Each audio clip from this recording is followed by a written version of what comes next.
أعوذ بالله من الشيطان الرجيم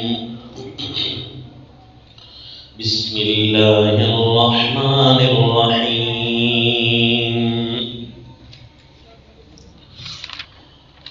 وقالوا لن يدخل الجنة إلا من كان هودا أو نصارى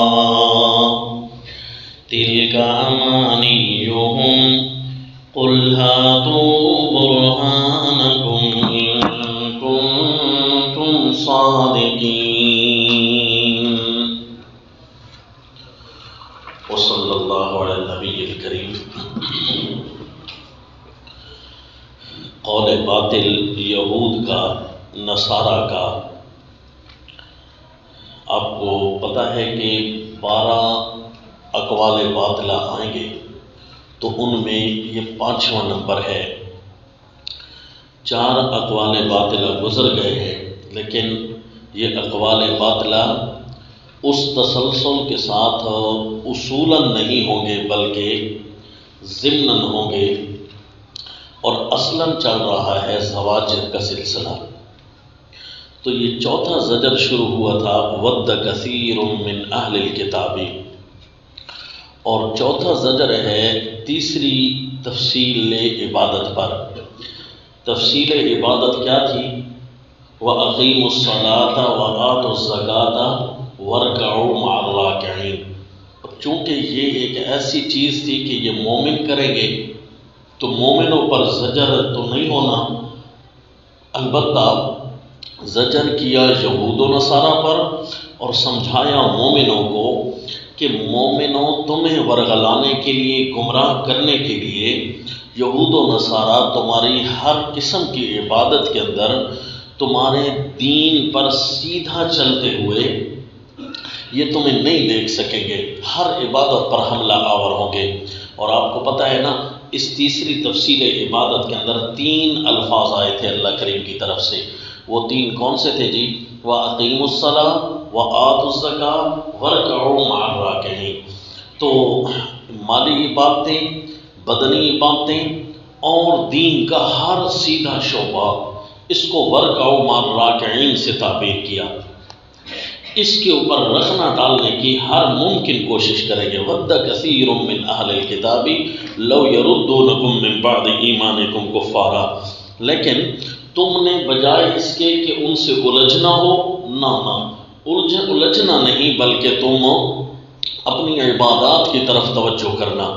اور یاد رکھنا حدیث پاک میں آیا کہ جو بندہ اپنی عبادات کے اندر سستی دکھائے یا کمزوری کرے نا، اس کے بارے میں اللہ کریم فرماتے ہیں ملأت یدک شغلا، میں تیرے ہاتھوں کو ایسی مصروفیت سے بھر دوں گا کہ ہمارے لیے ٹائم نکالنا بھی تیرے لیے مشکل ہو جائے گا۔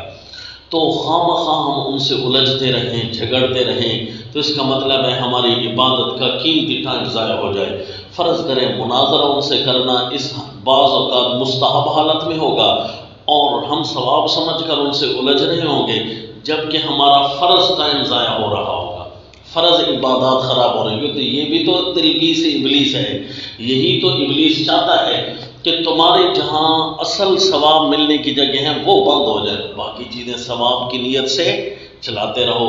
اس کو کہتے ہیں شیطان کے نورانی ہتھیار۔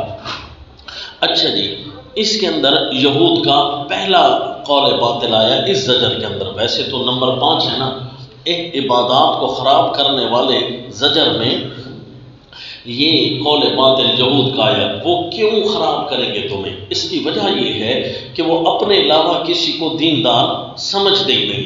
چنانچہ فرمایا وَقَالُوا لَن يَدْخُلَ الْجَنَّةَ إِلَّا مَنْ كَانَ هُودًا أَوْ نَصَارًا، کہا انہوں نے لَن يَدْخُلَ الْجَنَّةَ، جنت میں ہرگز نہیں داخل ہوں گے، الا من کان هودا او نصارا، مگر جو یہودی ہوا، او نصارا اسی طرح عیسائیوں نے کہا یا وہ عیسائی ہوا، تو یعنی وہ ہمارے بارے میں یہ سمجھتے ہیں کہ یہ جب جہنمی ہیں، یہ انتہائی بری مخلوق ہے، تو ان کے ساتھ ظلم و زیادتی جائز ہوتی ہے، یہ ہمارے بارے میں ان کا خیال ہے۔ وہ کہتے ہیں ان کو مار ڈالو، ان کے ساتھ ظلم و زیادتی کرو، ان کے ساتھ کسی قسم کا گناہ کرو، چونکہ یہ جہنمی ہے لہذا ہمیں کوئی فرق نہیں پڑتا۔ یہ دیکھو نا جی سورہ آل عمران، ہمارے بارے میں ان کے کیا تاثرات ہوتے ہیں۔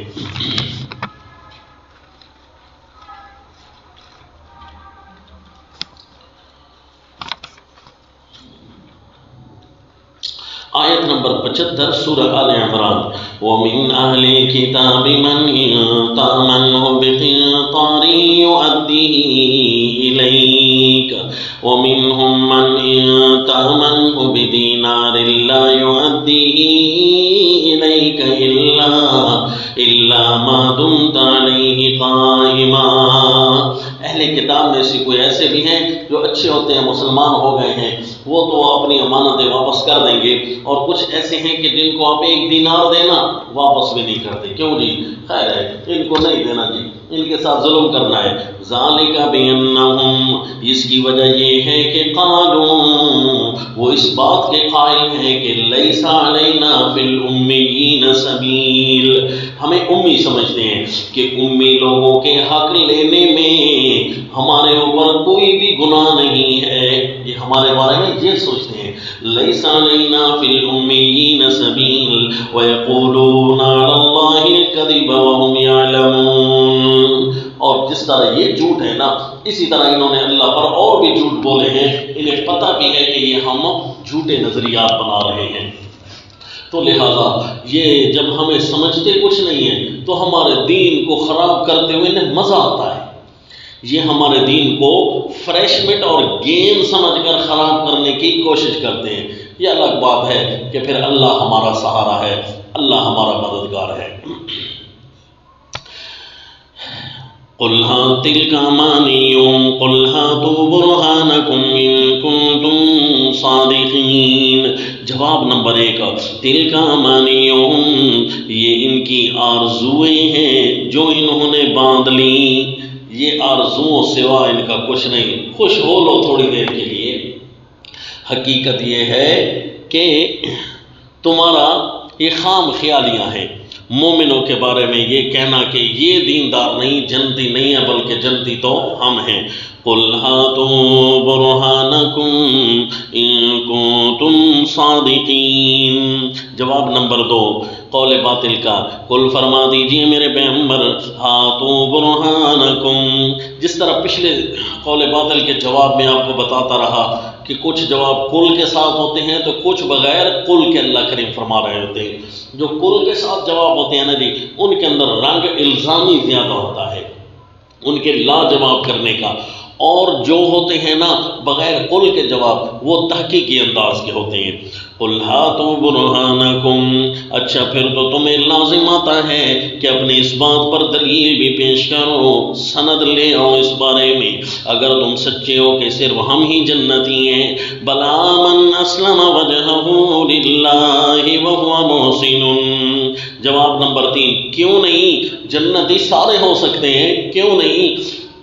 جنتی تو وہ ہوگا من اسلم وجہہ للہ وہو محسن، جس نے تابع کر دیا اپنے آپ کو، اپنی ذات کو تابع کر دیا للہ اللہ کے لیے، وہو محسن، شرط یہ ہے کہ وہ دل سے نیکی کرنے والا، فَلَهُ أَجْرُهُ عِنْدَ رَبِّهِ وَلَا خَوْفٌ عَلَيْهِمْ وَلَا هُمْ يَحْزَنُونَ، اس کے پاس اس کا اجر اس کے رب کے پاس ہوگا جس میں نہ خوف ہوگا نہ وہ غمگین ہوں گے۔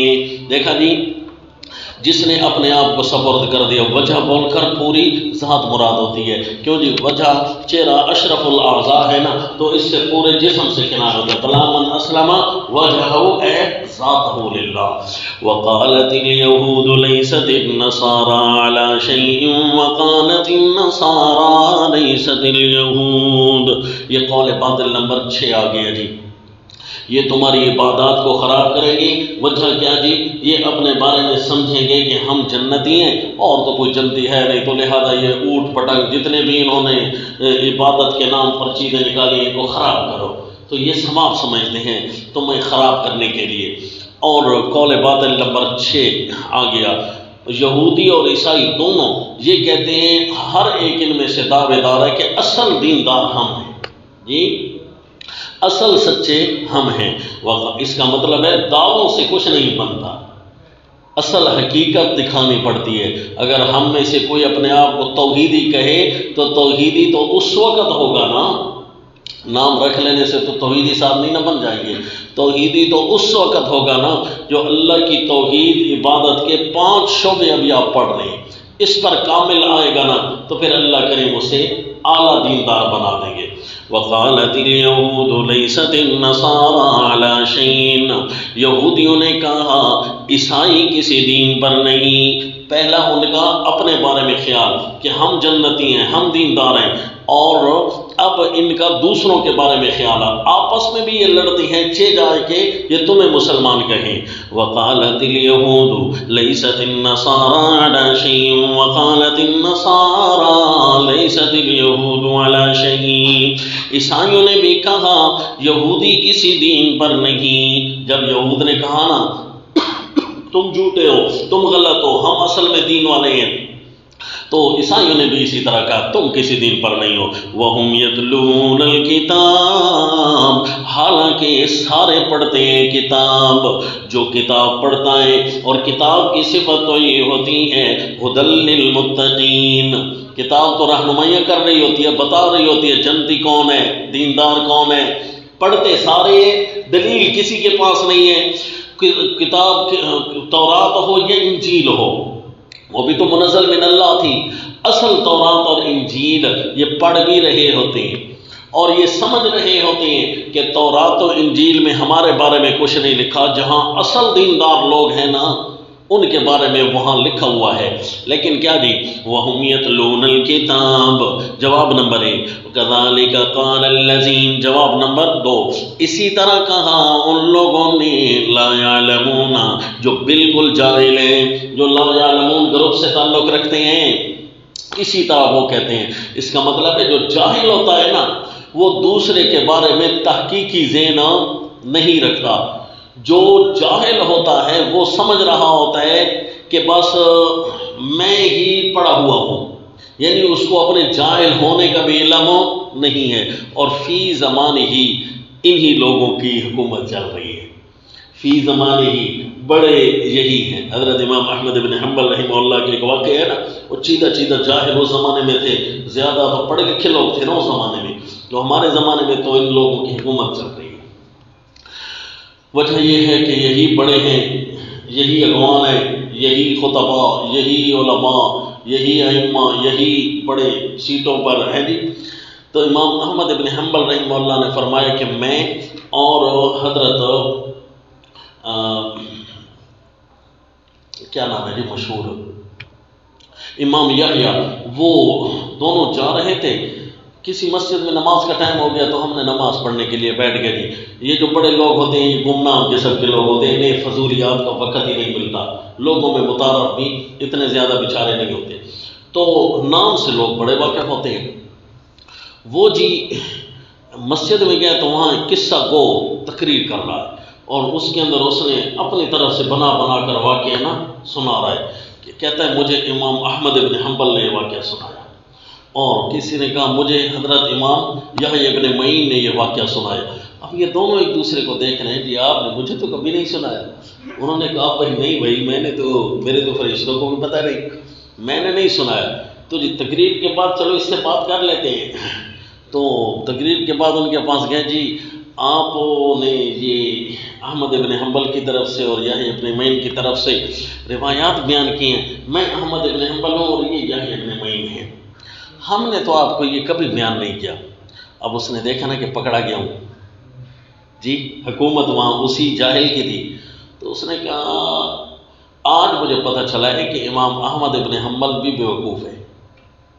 بھائی وہ کیسے؟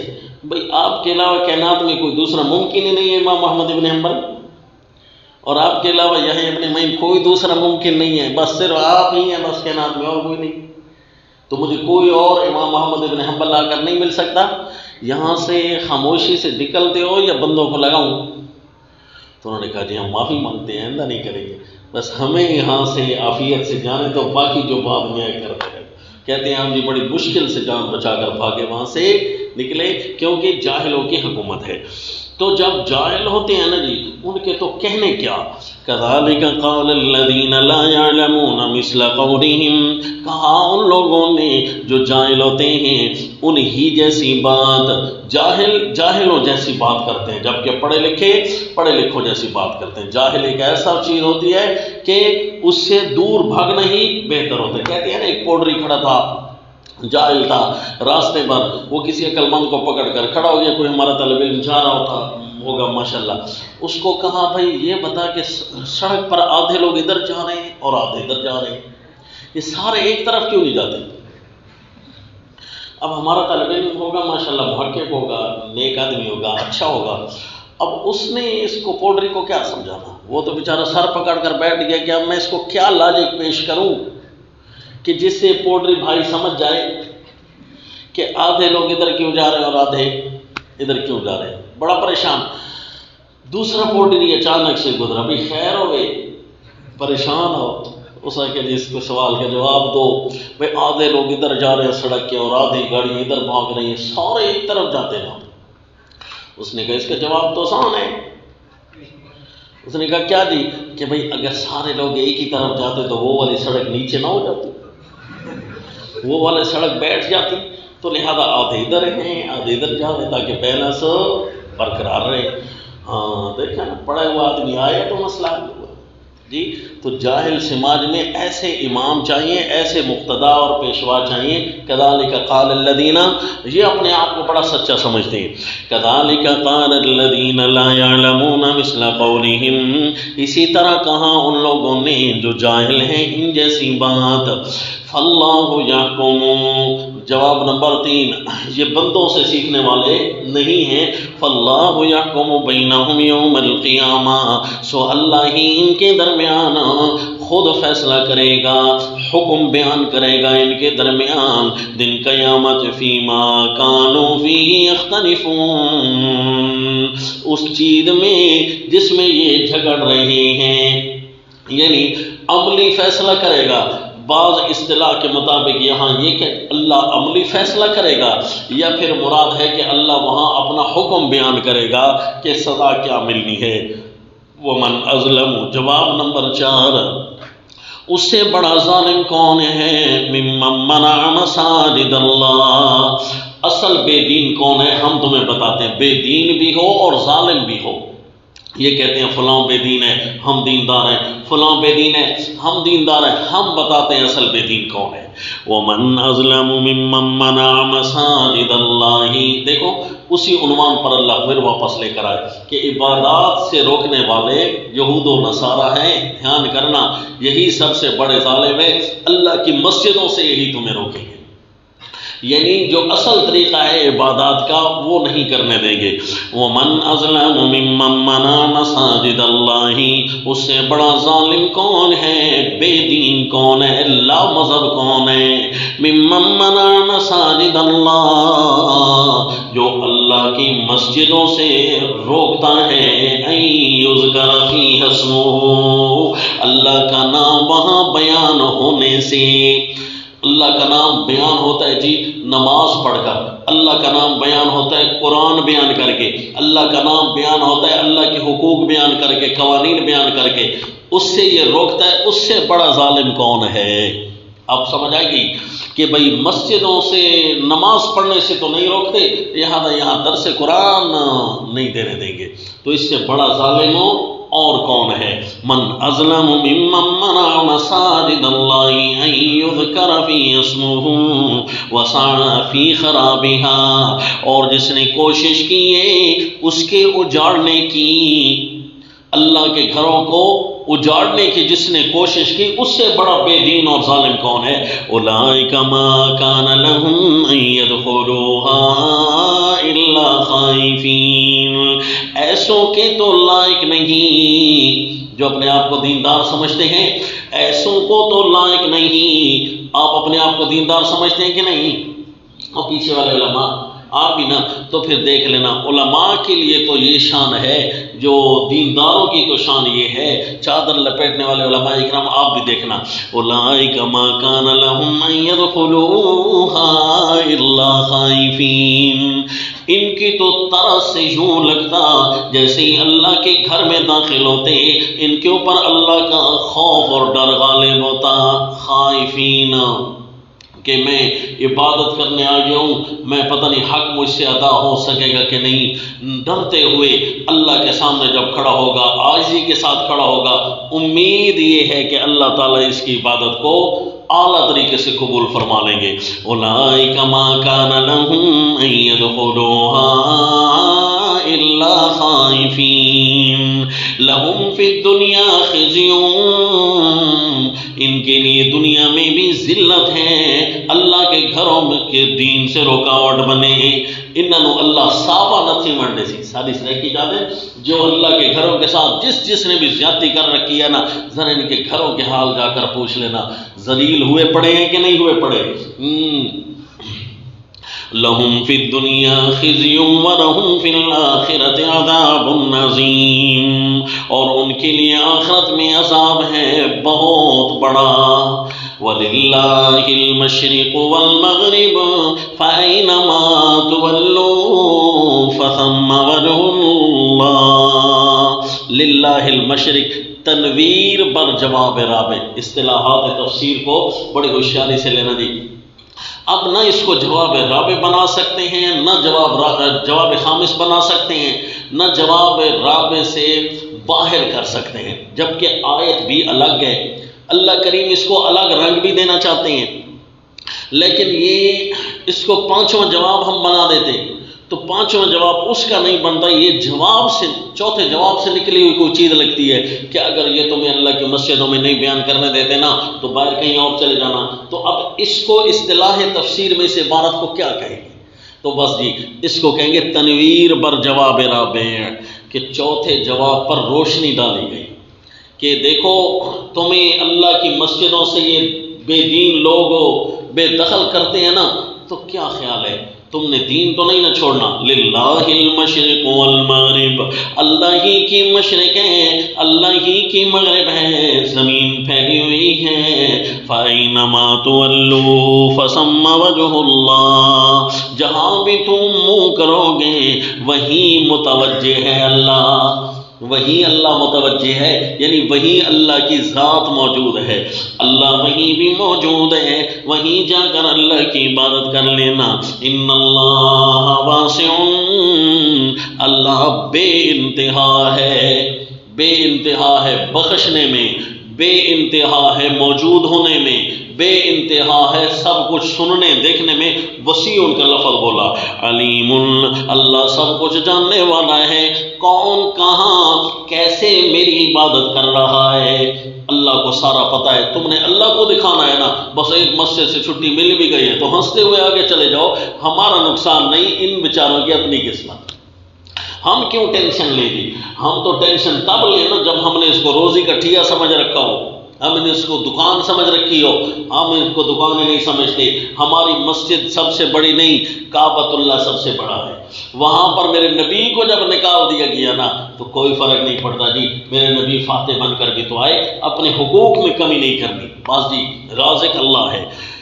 فَأَيْنَمَا تُوَلُّوا فَثَمَّ وَجْهُ اللَّهِ إِنَّ اللَّهَ وَاسِعٌ عَلِيمٌ۔ اور اگر آپ وہاں درس قرآن نہیں دیتے تھے، درس قرآن کے نام پر اپنی تقریریں کرتے تھے، تھوڑا بہت درس قرآن بھی اندر آ جاتا ہوگا، لیکن درس قرآن کے نام پر آپ اپنی تقریریں کرتے تھے تو اللہ کا شکر ادا کریں، مزید گناہ سے آپ بچ گئے۔ درس قرآن دینا تھا اور آپ نے اپنے لچھے دار تقریریں شروع کر دیں۔ وہ اللہ کے بندو، کافر بھی تو بڑا فصیح بلیغ ہو سکتا ہے، تقریریں تو وہ بھی اچھا کر لیتا ہے، لوگوں کو متاثر تو وہ بھی کر لیتا ہے۔ ہم اللہ کا قرآن بیان کرنے آئے ہیں، اللہ کا قرآن اگر بیان کرنا نہیں آتا، اس کے ذریعے ہمیں متاثر کرنا نہیں آتا تو پھر اس کو سیکھے کہ اس کو پڑھ کر کیسے متاثر کرے، اپنے گلے سے، اپنی روانی سے، اپنے قوت بیان سے، اپنے انداز سے لوگوں کو متاثر تو کر رہے ہیں، کیا قرآن سے بھی لوگ متاثر ہو رہے؟ تو ہمارا گناہ بھی ختم ہوا کہ انہوں نے ہمیں مسجد سے نکالا کہ اندر درس قرآن ہم اونٹ پٹانگ نہیں دے سکیں گے. تھوڑا بہت تو ہم نے کچھ دیا ہوگا نا، آیتیں پڑھی ہوں گی، کچھ تو ثواب ملے گا، لیکن جو گناہ مل رہا تھا تو وہ اللہ نے ہمیں بھی معاف کر دیا. جو امید ہے، سرکی میں کہتے ہیں لا پاتی ویسی، یعنی برابر سرابر ہو جائے گا. تو ان کو بھی گناہ ملے گا کہ دے تو درس قرآن رہا تھا نا، کیس ان پر بھی بنے گا. کیس کہ ان کو چڑ اس بندے سے تو نہیں تھی نا، ان کو چڑ اس قرآن بیان کرنے سے تھی، تھوڑا بہت جو بیان کر لیتے. لہذا جی اگر آپ صحیح طریقہ سے قرآن بیان کرتے ہیں، اول تو اللہ آپ کی وہی مددگار کھڑے کر دے گا، اور اگر آپ صحیح طریقے سے بیان کرتے ہیں اور آپ کا کوئی بھی مددگار نہیں کھڑا ہوا، جس طرح کئی انبیاء ایسے تشریف لائے ہیں ایک بھی ماننے والا نہیں تھا، نعوذ باللہ، تو پھر اللہ کریم آپ کو اس سے بھی اعلیٰ جگہ پر لے جائیں گے. پھر ان پر عذاب کا فیصلہ ہو چکا ہے، پھر اللہ پوری بستی کو الٹانے والے ہیں، ان پر کوئی اور عذاب بن کر آنے والا ہے، ان پر کوئی اور امام آئے گا.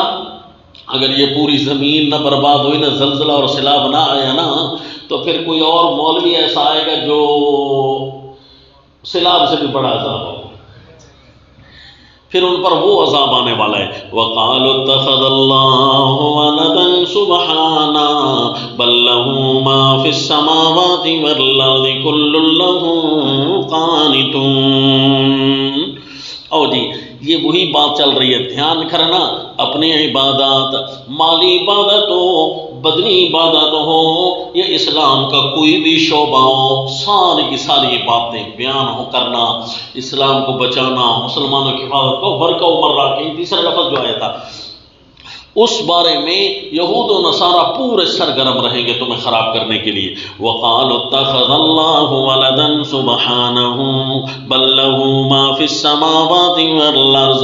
اگلا قول باطل آیا، قول باطل نمبر 7. ہوشیار بیٹھے ہو، یہ 7واں قول باطل ہے. اس کا جواب یہ کیسے جی عبادت کے شعبے میں آیا؟ کیونکہ ابھی تو یہ زجر چل رہا ہے نا، زجر نمبر 4 چل رہا ہے، اور تیسری بات پر زجر چل رہا ہے وَأَقِيمُوا الصَّلَاةَ وَآتُوا الزَّكَاةَ وَارْكَعُوا مَعَ الرَّاكِعِينَ. جھک جاؤ جھک جانے والوں کے ساتھ. تمہاری جہاں عبادات خراب کریں گے نا، عبادت کا اہم جز رأس العبادت ڈھونڈو کیا چیز ہے، اس کو بھی خراب کریں گے. رأس العبادت کیا ہے؟ پکار. الدعاء هو العبادہ، الدعاء مخ العبادہ. عبادت کا مغز ہے پکار. یہ پکار والے عنوان کو تو بہت چھیڑیں گے یہود و نصارہ. یہود و نصارہ اور ان کے تمام شتونگڑے جتنے بھی فرقے ہیں نا، ان سے نکلے ہوئے ہیں، وہ مسئلہ پکار کے اندر رکھنے ڈالنے کی پوری کوشش کریں گے. اسپیشل طور پر اللہ نے ان کا وہ قول باطل بیان کیا. وَقَالُوا اتَّخَذَ اللَّهُ وَلَدًا سُبْحَانَهُ. یہ قول باطل نمبر 7. کہاں ان لوگوں نے بنا لیے ہیں رحمان نے نائب. سبحانہ، رحمان نے نائب بنائے ہیں، رحمان نے اپنے لجپال بنائے ہوئے ہیں. یہ بندوں کے لیے لجپال تم ہو گے، حالانکہ اللہ خود لجپال ہے. اللہ نے داتا بنائے ہوئے ہیں آگے، بھائی بندوں کو یہ تم سنبھال لینا. بارشیں برسانے والے، کوٹی قسمتیں کھڑی کرنے والے، ڈوبتیوں کو پار لگانے والے ہیں جی، اولاد دینے والے، بیماریوں سے شفا دینے والے، یہ سارے گنج بخش، یہ غریب نواز، یہ داتے، یہ سارے اس لیے بنائے ہیں تاکہ جو بھی ضرورت پڑے نا اللہ کو نہ پکارنا، انہی کو پکارتے رہنا. اللہ نے طاقتیں دی ہیں نا جی. قال اتخذ اللہ ولدا، اللہ نے دی ہیں ان کو طاقتیں. جو اللہ ڈائریکٹ سنتا ہے وہ اللہ تمہارے نہیں سنتا، اور جو مردہ سن نہیں سکتا انہی کو اللہ نے اپنا نائب بنا لیا ہے جی. مشرکوں کی عقل ہوتی تو ہم کہتے ہیں نا کہ چرنے گئی ہے ہی نہیں. قال اتخذ اللہ ولدا، اللہ نے نائب بنا رکھے. سبحانہ، جواب نمبر 1 اللہ پاک ہے. اللہ پاک ہے، یعنی نائب بنانے سے.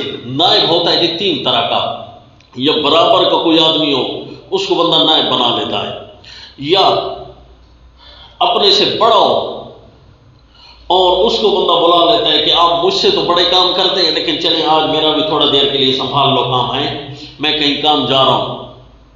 تو یا اپنے سے بڑے کو نائب بنا لیا جا سکتا ہے یا اپنے سے چھوٹے کو نائب بنایا جا سکتا ہے. 3 صورتیں، اپنے سے بڑے کو، اپنے سے برابر کو، اپنے سے چھوٹے کو.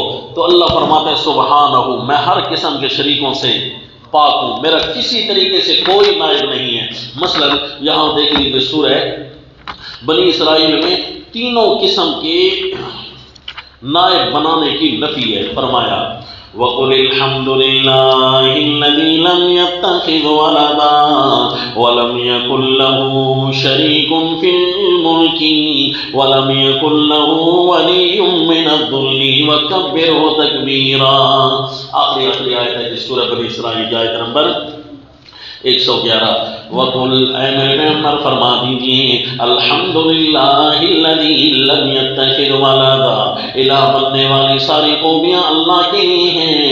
اللہ نے نائب اپنے سے چھوٹا نہیں بنایا، کم تر نائب نہیں ہے. وَلَمْ يَكُنْ لَهُ شَرِيكٌ فِي الْمُلْكِ، اور نہیں ہے اللہ کا کوئی ساجی، پارٹنر، حصے دار، بھائیوال، فی الملک، اللہ کی سلطنت میں، یعنی اللہ کا کوئی ہمسر الہ نہیں ہے برابر کا. وَلَمْ يَكُنْ لَهُ وَلِيٌّ مِّنَ الذُّلِّ، اور نہیں ہے اس کا کوئی مددگار ذلت کے وقت. نعوذ باللہ. اللہ تعالیٰ کے بارے میں مشرکوں کا یہ خیال ہو کہ اللہ بالکل عاجز آ جاتے ہیں جی، اللہ اپنے سے بڑے کو کسی کو بلانا پڑتا ہے. فرمایا ایسا بھی کوئی نہیں ہے. وَكَبِّرْهُ تَكْبِيرًا، نہ اللہ سے کوئی کم تر نائب ہے، نہ کوئی ہمسر نائب ہے، نہ کوئی برتر نائب ہے، کسی طریقے سے نہیں. وَكَبِّرْهُ تَكْبِيرًا، اور اسی اللہ کی بڑائی بیان کر، بڑا جان کر. تکبیراً، بڑا جان کر. اللہ خود بڑا ہے جی، اللہ کا کوئی نائب نہیں ہے. یہ کہتے ہیں جی اللہ نے فلاں فلاں کو نائب بنا رکھا ہے. سبحانہ. پہلا جواب، اللہ ہر قسم کے نائبین سے پاک ہے.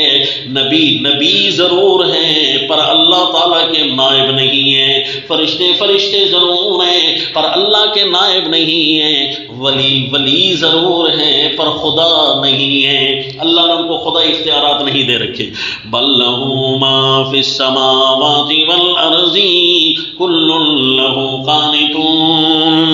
جواب نمبر 2، بلکہ سب کچھ جو بھی آسمانوں میں ہے اور جو زمین میں ہے سارا کا سارا اسی ایک ہی اللہ کا ہے. جتنے چیزیں بھی آسمانوں میں موجود ہیں، سماوات کی تحقیق کے بارے میں نے آپ کو کچھ بتایا تھا. جتنے بھی سماوات موجود ہیں ان کے اندر کیا کچھ ہے جی؟ سب کچھ اللہ کا ہے. تو جب سب کچھ اللہ کا ہے تو نائب بنانے کی ضرورت کیا ہے؟ نائب تو بندہ اس کو بناتا ہے کہ میں اس چیز پر برسر نہیں آ سکتا، لہذا یہ تم میرے نائب بن جانا. ساری طاقتیں اللہ کی ہے. کل لہ قانتون، سارے اسی اللہ کے تابع دار ہیں، کوئی نائب نہیں ہے اللہ کا. بدیع السماوات والارض. جواب نمبر 3، اس کا خلاصہ ہے اللہ کو ضرورت ہی نہیں ہے نائب بنانے کی. نائب اللہ نے بنانے ہوتے نا آسمان و زمین تو اللہ نے اکیلا بنا دیا، اور ایک چھوٹا سا انسان اور اس کے پھر چھوٹا سا بچہ پیدا کرنے میں اللہ کو نائب بنانے کی ضرورت پڑ گئی ہے. پوری زمین کے مقابلے میں ہم کتنے ہیں؟ اتنی سی کیڑی کے برابر بھی نہیں ہے. پوری زمین اللہ نے اکیلی بنائی اور اس میں رہنے والا جو انسان ہے اس کے لیے کہا جائے جی یہ غیر اللہ سے مانگنے جائے. اللہ اس کو اولاد نہیں دے سکتا، ہے کوئی عقل کی بات. بدیع السماوات والارض، بغیر نقشے کے بنانے والا ہے آسمانوں کو. نئے سرے سے بنانا، بغیر نقشے کے بنانے والا ہے آسمانوں کو، والارض، اور زمین کو. وَإِذَا قَضَىٰ أَمْرًا فَإِنَّمَا يَقُولُ لَهُ كُن فَيَكُونُ. جب حکم کرتا ہے کسی کام کا، جب حکم کرتا ہے کسی کام کا، فَإِنَّمَا يَقُولُ لَهُ، تو فرماتا ہے اس کو، اس کام کو فرماتے ہیں اللہ کن، ہو جا، فَيَكُونُ، پس وہ ہو جاتا ہے. اللہ کو نائب بنانے کی تو وہاں ضرورت ہو جہاں اللہ کو کوئی مشکل پیش آتی ہو. اللہ تعالیٰ کو کوئی مشکل نہیں، بلکہ اللہ کسی کام کے بارے میں کوئی بھی فیصلہ کرنا چاہے فوراً اللہ نافذ کرا دیتا ہے۔ وَقَالَ الَّذِينَ لَا يَعْلَمُونَ لَوْلَا يُكَلِّمُنَا اللَّهُ، دیکھ لیا یہ مسئلہ پکار میں غیر اللہ عبادت کے اہم جز میں رکھنا ڈالنے کی کوشش کریں گے، اور تم نے پورا مقابلہ کرنا ہے، اور مقابلہ کرتے ہوئے 3 قسم کے جوابات کو سنبھالنا ہے۔ پہلا، اللہ پاک ہے کہ اللہ کو ان کا برابر بنانا اگر تم ثابت کرتے ہو تو پھر اللہ کو پاک نہیں بنانا پڑے گا ایسی چیزوں سے، پھر اللہ کو اسی طرح محتاج ہے جس طرح محتاج ہے۔ دوسرے قسم کے وہ جواب تم نے لانے ہیں کہ پوچھنا ہے کہ اللہ کے پاس کمی کیا ہے جو اللہ کو نائب بنانے کی ضرورت پڑ جاتی ہے۔ تیسری چیز تمہارے جوابات یہ ہونے چاہیے کہ جس ساری کائنات اللہ نے جو بنائی ہے اس وقت تو ضرورت نہیں پڑی،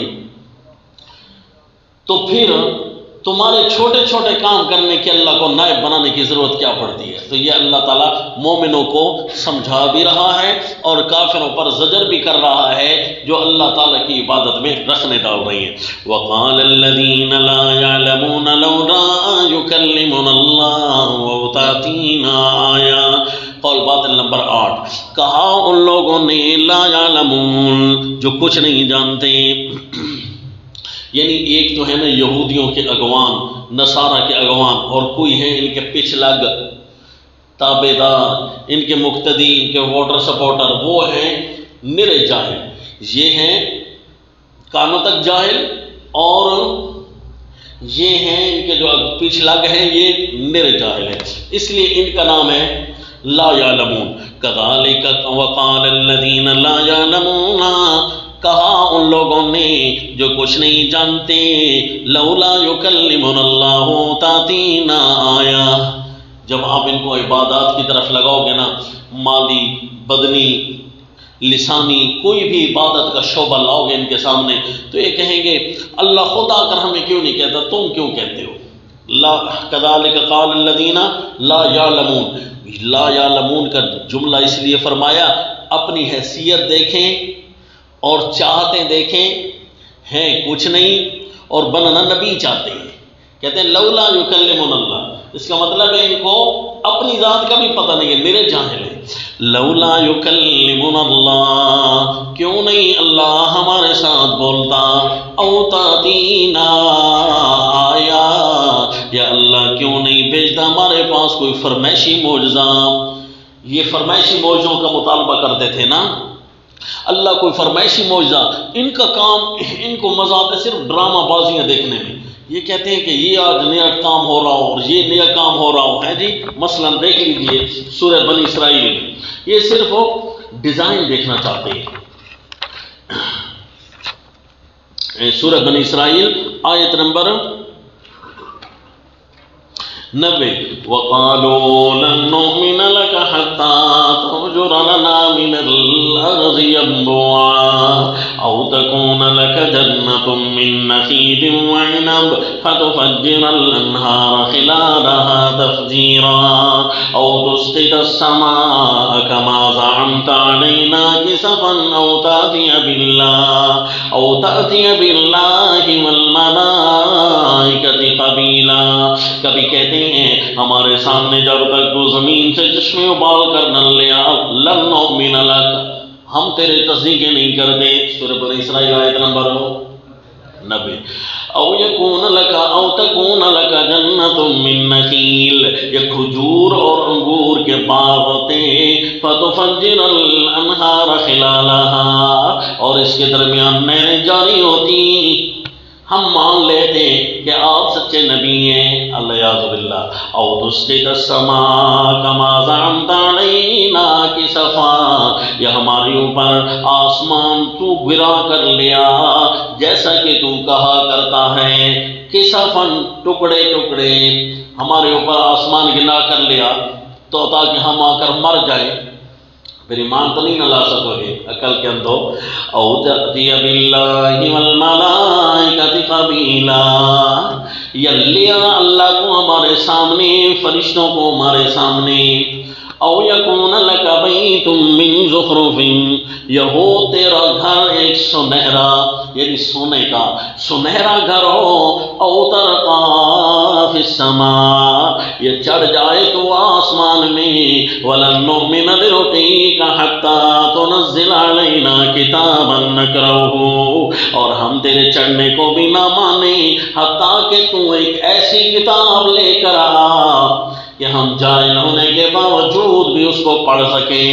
ہاں جی، ذات دی پدی تے آلنا شتیر نال، حَتَّى تُنَزِّلَ عَلَيْنَا كِتَابًا نَقْرَؤُهُ قُلْ سُبْحَانَ رَبِّي هَلْ كُنْتُ إِلَّا بَشَرًا رَسُولًا، اے فرمائشی مجھ سے ماننے والوں، میں رسول ہوں، کوئی الہ تو نہیں ہوں۔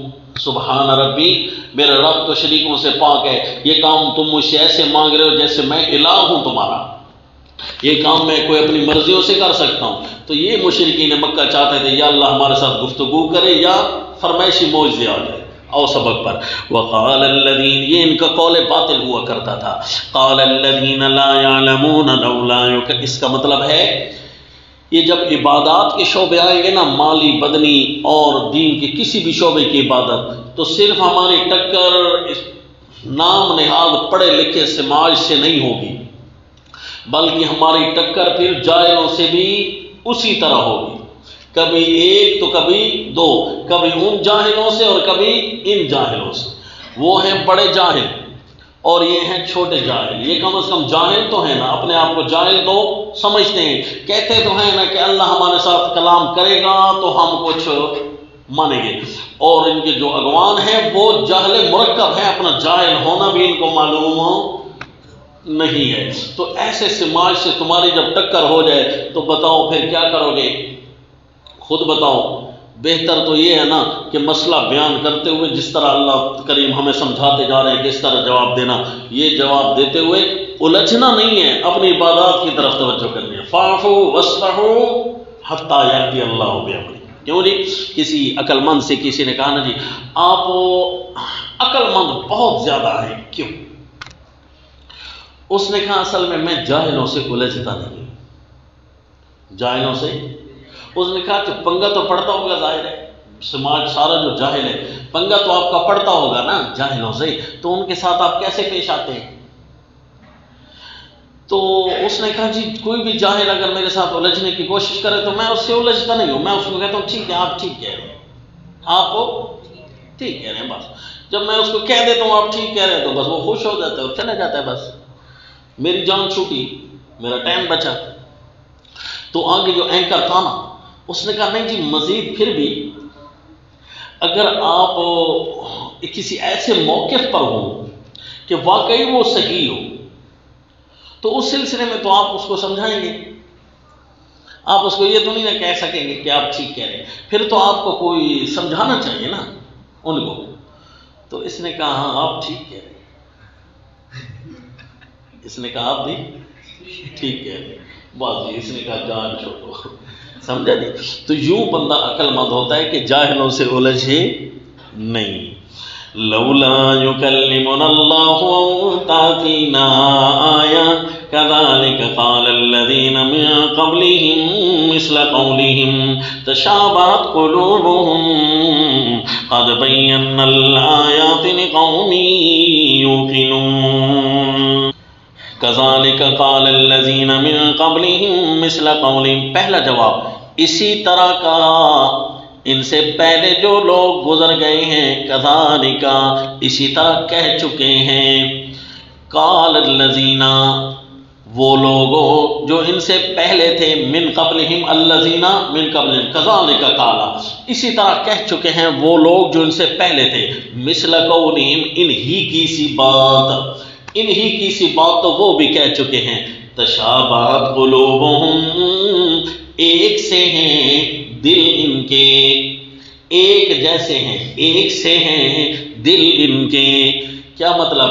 یہ کوئی ایسی بات نہیں انہوں نے تحقیقی کر دی جو اس کا جواب دینا پڑے، ان کو کہو پہلے بھی اسی طرح کہتے گئے ہیں، قد بینا الآیات لقوم یوقنون، اور جو یقین لانا چاہیں ان کی عوام میں سے یا ان کے علماء میں سے، بڑے جاہلوں میں سے یا چھوٹے جاہلوں میں سے، جو بھی یقین لانا چاہے نا ان کے لیے ہم نے آیات بیان کر دی، قد بینا الآیات، ان کے ساتھ ہم نے کلام بھی کر دیا اس قرآن کے اندر، ان کے لیے ہم نے آیات ایک نشانی نہیں کئی آیات ہم لے کر آئے ہیں۔ اور جی یہ تھا چوتھا زجر، کتنا؟ چوتھا زجر تھا، بڑا تفصیلی زجر تھا، اور قرآن کا بڑا عجیب مقام ہے جس کے اندر اللہ کریم نے مومنوں کی عبادات بچانے کے لیے جو جاہل سماج کا جو منظر پیش کیا، اور ان پر خوب اللہ کو غصہ بھی ہے، اللہ نے خوب ان کی ڈانٹ بھی کی۔ اللہ نے مومنوں کو سمجھایا کہ تمہاری عبادات کے اندر یوں جاہل سماج تم سے ٹکرے گا، کبھی ملاؤں کی شکل میں، علماء سو کی شکل میں، احبار و رہبان جھوٹے پیروں کی شکل میں، تو کبھی ان کی جاہل عوام کی شکل میں تمہارے سامنے آئے گا، تم نے ان سے الجھنا نہیں ہے، بس یہ دھیان کرنا، دلائل دو اور چلتے بنو۔ اِنَّا أَرْسَلْنَاكَ بِالْحَقِّ بَشِيرًا وَنَذِيرًا۔ جب سے سوشل میڈیا ہے نا تو ایک آدمی نے کہا کہ ہمارا مولوی ہے جی امریکہ میں رہتا ہے، کہاں جی؟ تھوڑا دور ہونا اس سے بڑائی بیان ہوتی ہے، امریکہ میں رہتا ہے، آپ کے ساتھ صلاۃ و سلام پر مناظرہ کرنا چاہتا ہے، اذان سے پہلے صلاۃ و سلام ہو، تو اب کیا کریں جی؟ جاہل سماج ہے، ٹکر تو ہو ہی جاتی ہے، تو پھر کیا کریں گے؟ قرآن نے کہا الجھنا نہیں ہے، ایسی مارو کہ خود ان کا پیٹ خراب ہو جائے۔ تو میں نے کہا ٹھیک ہے جی، اذان سے پہلے درود شریف کو ویلڈ کرنا ہے، اذان سے پہلے یا اذان کے بعد، جو بھی ہے، آپ کے پاس اس کے لیے کوئی حدیث ہے یا بغیر حدیث کے جھگڑیں گے؟ ظاہر ہے اگر بغیر حدیث قرآن حدیث کے میرے ساتھ الجھیں گے تو مجھے تو ایسی چیزوں میں کوئی لذت نہیں ہے، تو میرا تو ٹائم ضائع ہوگا، آپ کی چرچریاں سننے کا میرے پاس ٹائم تو نہیں ہے۔ اگر آپ قرآن و حدیث پیش کریں گے، ظاہر ہے قرآن میں تو لکھا نہیں ہے کہ اذان سے پہلے یا بعد میں درود ویلڈ کرو، تو پھر کسی حدیث میں لکھا ہوگا، تو ایسا ہے کہ مناظرہ بعد میں کریں گے، وہ حدیث میرے پاس بھیج دو تاکہ میں اس کو پہلے سے جانچ پرکھ کر لوں، اگر ٹھیک ہوئی تو میں مان لوں گا اور بس آپ کے سامنے آ کر اذان بھی دوں گا اور درود بھی ویلڈ کروں گا۔ اور اگر ایسی کوئی حدیث نہیں ہے تو پھر آپ کیا میرے سامنے آ کر الجھیں گے؟ کیا میرے سامنے اور میں اپنی یخ تو نہیں سننے والا، تو بس جی آپ کا میں انتظار ابھی سے شروع کر رہا ہوں، آپ کا ٹائم سٹارٹ، اب لہذا حدیث لائیں، وہ آج تک نہیں آیا، کیا جی؟ بس جہاں کا تھا وہیں، فاعفو وصفحو، آپ نے عبادات کرنی ہے، آپ کے پاس ہر لمحہ بڑا قیمتی ہے، اس لیے جی الجھنا بھی نہیں ہے اور جواب بھی دینا ہے۔ جواب وہ دیں جو اللہ کریم نے قدرتی امور اور فطرتی امور سمجھا دیے ہیں، اور اس کے علاوہ جی الجھو گے تو ظاہر ہے جی آپ کا بھی ٹائم ضائع ہوگا، وہ آ رہا ہے اور یہ جا رہا ہے اور ادھر سے اور ادھر سے، بھائی کر رہو فر یہ وہ، نہ آپ کی نماز کام پر لگے گی نہ وہ۔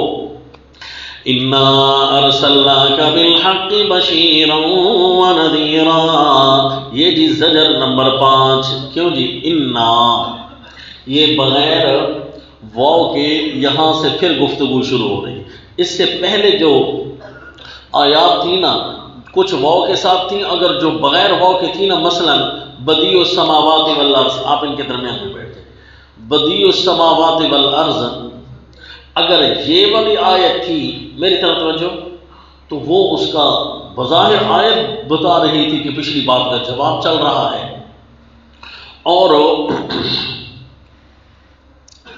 انا ارسلناک سے نیا عنوان شروع ہو رہا ہے بغیر واو کے۔ آپ کو پتہ ہے کہ 4 زجر گزر گئے اور اب 5واں زجر جو آیا، زجر 1 نمبر آگے جا رہا ہے، اور عبادات کی جو تفصیل 5 تھی وہ 1 نمبر پیچھے۔ چوتھی چیز کون سی تھی؟ ذرا ڈھونڈیں، وہ رکوع نکالیں، وَأَقِیمُوا الصَّلَاةَ وَآتُوا الزَّکَاةَ وَارْكَعُوا مَعَ الرَّاکِعِینَ کے بعد کیا تھا؟ أَتَأْمُرُونَ النَّاسَ بِالْبِرِّ وَتَنْسَوْنَ أَنفُسَکُمْ وَأَنْتُمْ تَتْلُونَ الْکِتَابَ أَفَلَا تَعْقِلُونَ۔ جی جب یہ والی بات آئے گی نا تو اس کی اللہ تفصیل اور شرح فرما رہے ہیں کہ دیکھو، لوگوں کو نیکی کا حکم کرنا اور خود بھول جانا، لوگوں کے لیے عالم بننا، جس طرح کل وہ بھی جائے گا جمعہ پڑھائے گا، یہ بھی جائے گا جمعہ پڑھائے گا، أَتَأْمُرُونَ النَّاسَ بِالْبِرِّ وَتَنْسَوْنَ أَنفُسَكُمْ، اور اپنے آپ کو بھول گئے۔ اس پر اللہ نے اب زجر شروع کیا، اور نیک لوگوں کو، جو لوگوں کو نیکی کا حکم کرتے ہیں، ان کی تعریفات بھی شامل ہو جائیں گی۔ لیکن چونکہ رنگ زجر کا غالب ہے، اس لیے آیت کا شروع اگرچہ نبی سے ہے، اِنَّا أَرْسَلْنَاكَ بِالْحَقِّ بَشِيرًا، اور زجر چونکہ کفار کا ہوگا اس لیے آیت کے اختتام زجر کے انداز پر کیا، وَلَا تُسْأَلُوا عَنْ أَصْحَابِ الْجَحِيمِ۔ دیکھا نا، اِنَّا أَرْسَلْنَاكَ بِالْحَقِّ بَشِيرًا وَنَذِيرًا، اے میرے پیغمبر ہم نے آپ کو سچا دین دے کر بھیجا ہے، خوشخبریاں سنانے والے اور ڈر سنانے والے۔ وَلَا تُسْأَلُوا عَنْ أَصْحَابِ الْجَحِيمِ، جہنمی جو کام کر رہے ہیں آپ سے ان کے بارے میں سوال نہیں ہوگا، آپ اپنے دین اور مشن کو جاری رکھیں، لوگوں کو نیکی کا حکم کرتے رہیں۔ یہ جو آپ کے سامنے آ کر کچھ بھی کرتے ہیں نا، آپ سے ان کے بارے میں سوال نہیں ہوگا، یہ کیا کیا رکاوٹیں آپ پر ڈال رہی ہیں، ان سے نہ الجھنا۔ وَلَن تَرْضَىٰ، پہلی بات لا تُسْأَلُوا عَنْ أَصْحَابِ الْجَحِيمِ، ان کو کسی شمار میں بھی نہ لانا، جتنے بھی ہیں نا نیکی کا حکم کرتے رہنا۔ اور دوسرا کام یہ کرنا کہ دھیان اپنی نیکی کے سبق میں ذرا بھی کمی نہ آنے پائے، نیکی کا سبق پورا دینا، یہ نہیں کہ جی آج میں یہ دین کا شعبہ نہیں بیان کرتا ورنہ تو ہمارے ذرا ماحول سازگار نہیں ہے۔ لا حول ولا قوت الا باللہ۔ ایک جگہ ہم نے درس قرآن دیا نا، تو وہاں پر جو مشرک سماج تھا، بیچارے جاہل لوگ، انہوں کو اللہ نے بہت ساروں کو ہدایت دی، ایسے ایسی آیتیں وہ پہلی دفعہ سن رہے تھے، اور دیکھیں نا ان کے ملاؤں نے، اور جو 2 نمبر ملا تھے جو مسئلہ حق چھپاتے تھے، ان کے نہیں تھے لیکن ہمارے بھی نہیں بنتے تھے، وہ انہوں نے، ان کی روزی روٹی انہی لوگوں کے ساتھ بنی ہوئی تھی۔ ان کو جب اپنی دکانداری خراب ہوتی نظر آئی نا، اس نے کہا جی مولوی صاحب آپ نے ہماری محنتوں پر پانی پھیر دیا، اتنا عرصے سے ہم نے لوگوں کو سنبھال کر رکھا ہوا ہے، ہمارا اصل میں ماحول، آیتیں ٹھیک تھی، یہ نہیں کہ ہم کہتے ہیں کہ آیتیں غلط تھی، آیتیں ٹھیک تھی، لیکن ہمارے مسجد میں ابھی ٹائم نہیں آیا تھا ایسی آیتوں کا بیان کرنے کا۔ ہم نے کہا جی یہ بتائیں کہ قرآن کی کسی آیت کے ساتھ ٹائمنگ لگی ہوئی ہے کہ فلاں آیت فلاں جگہ بیان فلاں ٹائم کرنا اور فلاں ٹائم نہ کرنا؟ یہ کیوں آپ کتاب اللہ کے دشمن آپ پہلے بنتے ہیں؟ کتاب اللہ کے سامنے تو آپ پہلی رکاوٹ ہیں۔ انہوں نے کچھ نہیں کہا، آپ کچھ کہہ رہے ہیں، لگتا ہے مسئلہ کہیں اور ہے، آپ اپنے آپ کو سیدھا کریں، ہم تو پھر بھی بلاؤ گے تو یہی آیتیں بیان کریں گے، ہیں جی؟ زیادہ سے زیادہ کھانے پینے کو کچھ نہیں دو گے نا تو تم ہمارے رازق تو نہیں ہو، ہم اس سے اچھا ملے گا، نہیں سمجھے؟ لہذا آیتیں انا ارسلناک بالحق بشیرا ونذیرا، آیتیں صحیح کر کے بیان کرنا۔ لن ترضى، یہ دوسری نصیحت ہے، ولن ترضى عنك اليهود ولا النصارى حتى تتبع ملتهم، بیان تبلیغ میں، نیکی کے حکم میں دھیان کرنا، کیونکہ یہ عبادت کا شعبہ ہے، نیکی کا حکم کرنا چوتھا شعبہ تھا۔ نیکی کا حکم کرنا یہ چونکہ عبادت کا شعبہ ہے، اس میں کسی کی روح رعایت نہ کرنا، ورنہ یہود و نصارہ کی بھی پرواہ کرے نا، یہ آپ سے راضی کبھی ہونے والے نہیں ہیں جب تک کہ آپ پورے یہودی اور عیسائی نہ بن جائیں۔ تو پھر ان کو راضی کرنے کی کیا ضرورت ہے؟ کسی بھی فرقے کو راضی نہ کریں، بلکہ وہ اس وقت راضی ہوتا ہے جب پوری طرح آپ ان جیسے خناس نہ بن جائیں، اس سے پہلے وہ راضی نہیں ہوتے۔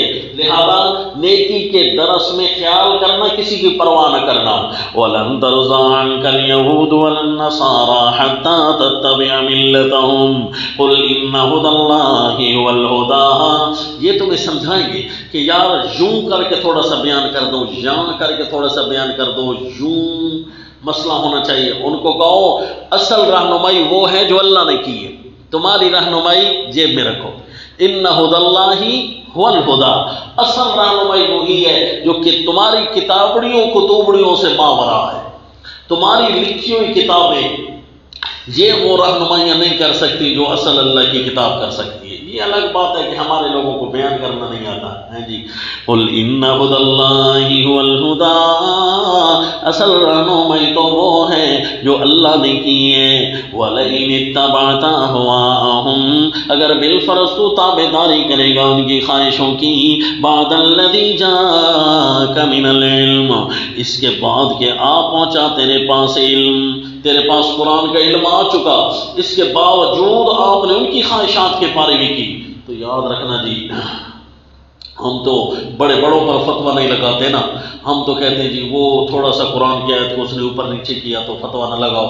اب یہاں صرف وہ ہے جس نے بیان تبلیغ میں تھوڑا اتار چڑھاؤ سے کام لیا، یہ اس کے اوپر فتویٰ سننا۔ مالک من اللہ من ولی ولا نصیر، پھر تیرا کوئی نہیں ہوگا اللہ کے مقابلے میں مددگار اور حمایتی۔ یہ جملہ وہاں آتا ہے جہاں کافر تھے، وہ پیچھے آپ پڑھ چکے ہیں۔ جب اللہ کی پکڑ آئے گی نا، کوئی حمایتی اور مددگار نہیں ہوگا۔ کفار والی سزا اللہ یہاں بھی بیان کر رہے ہیں۔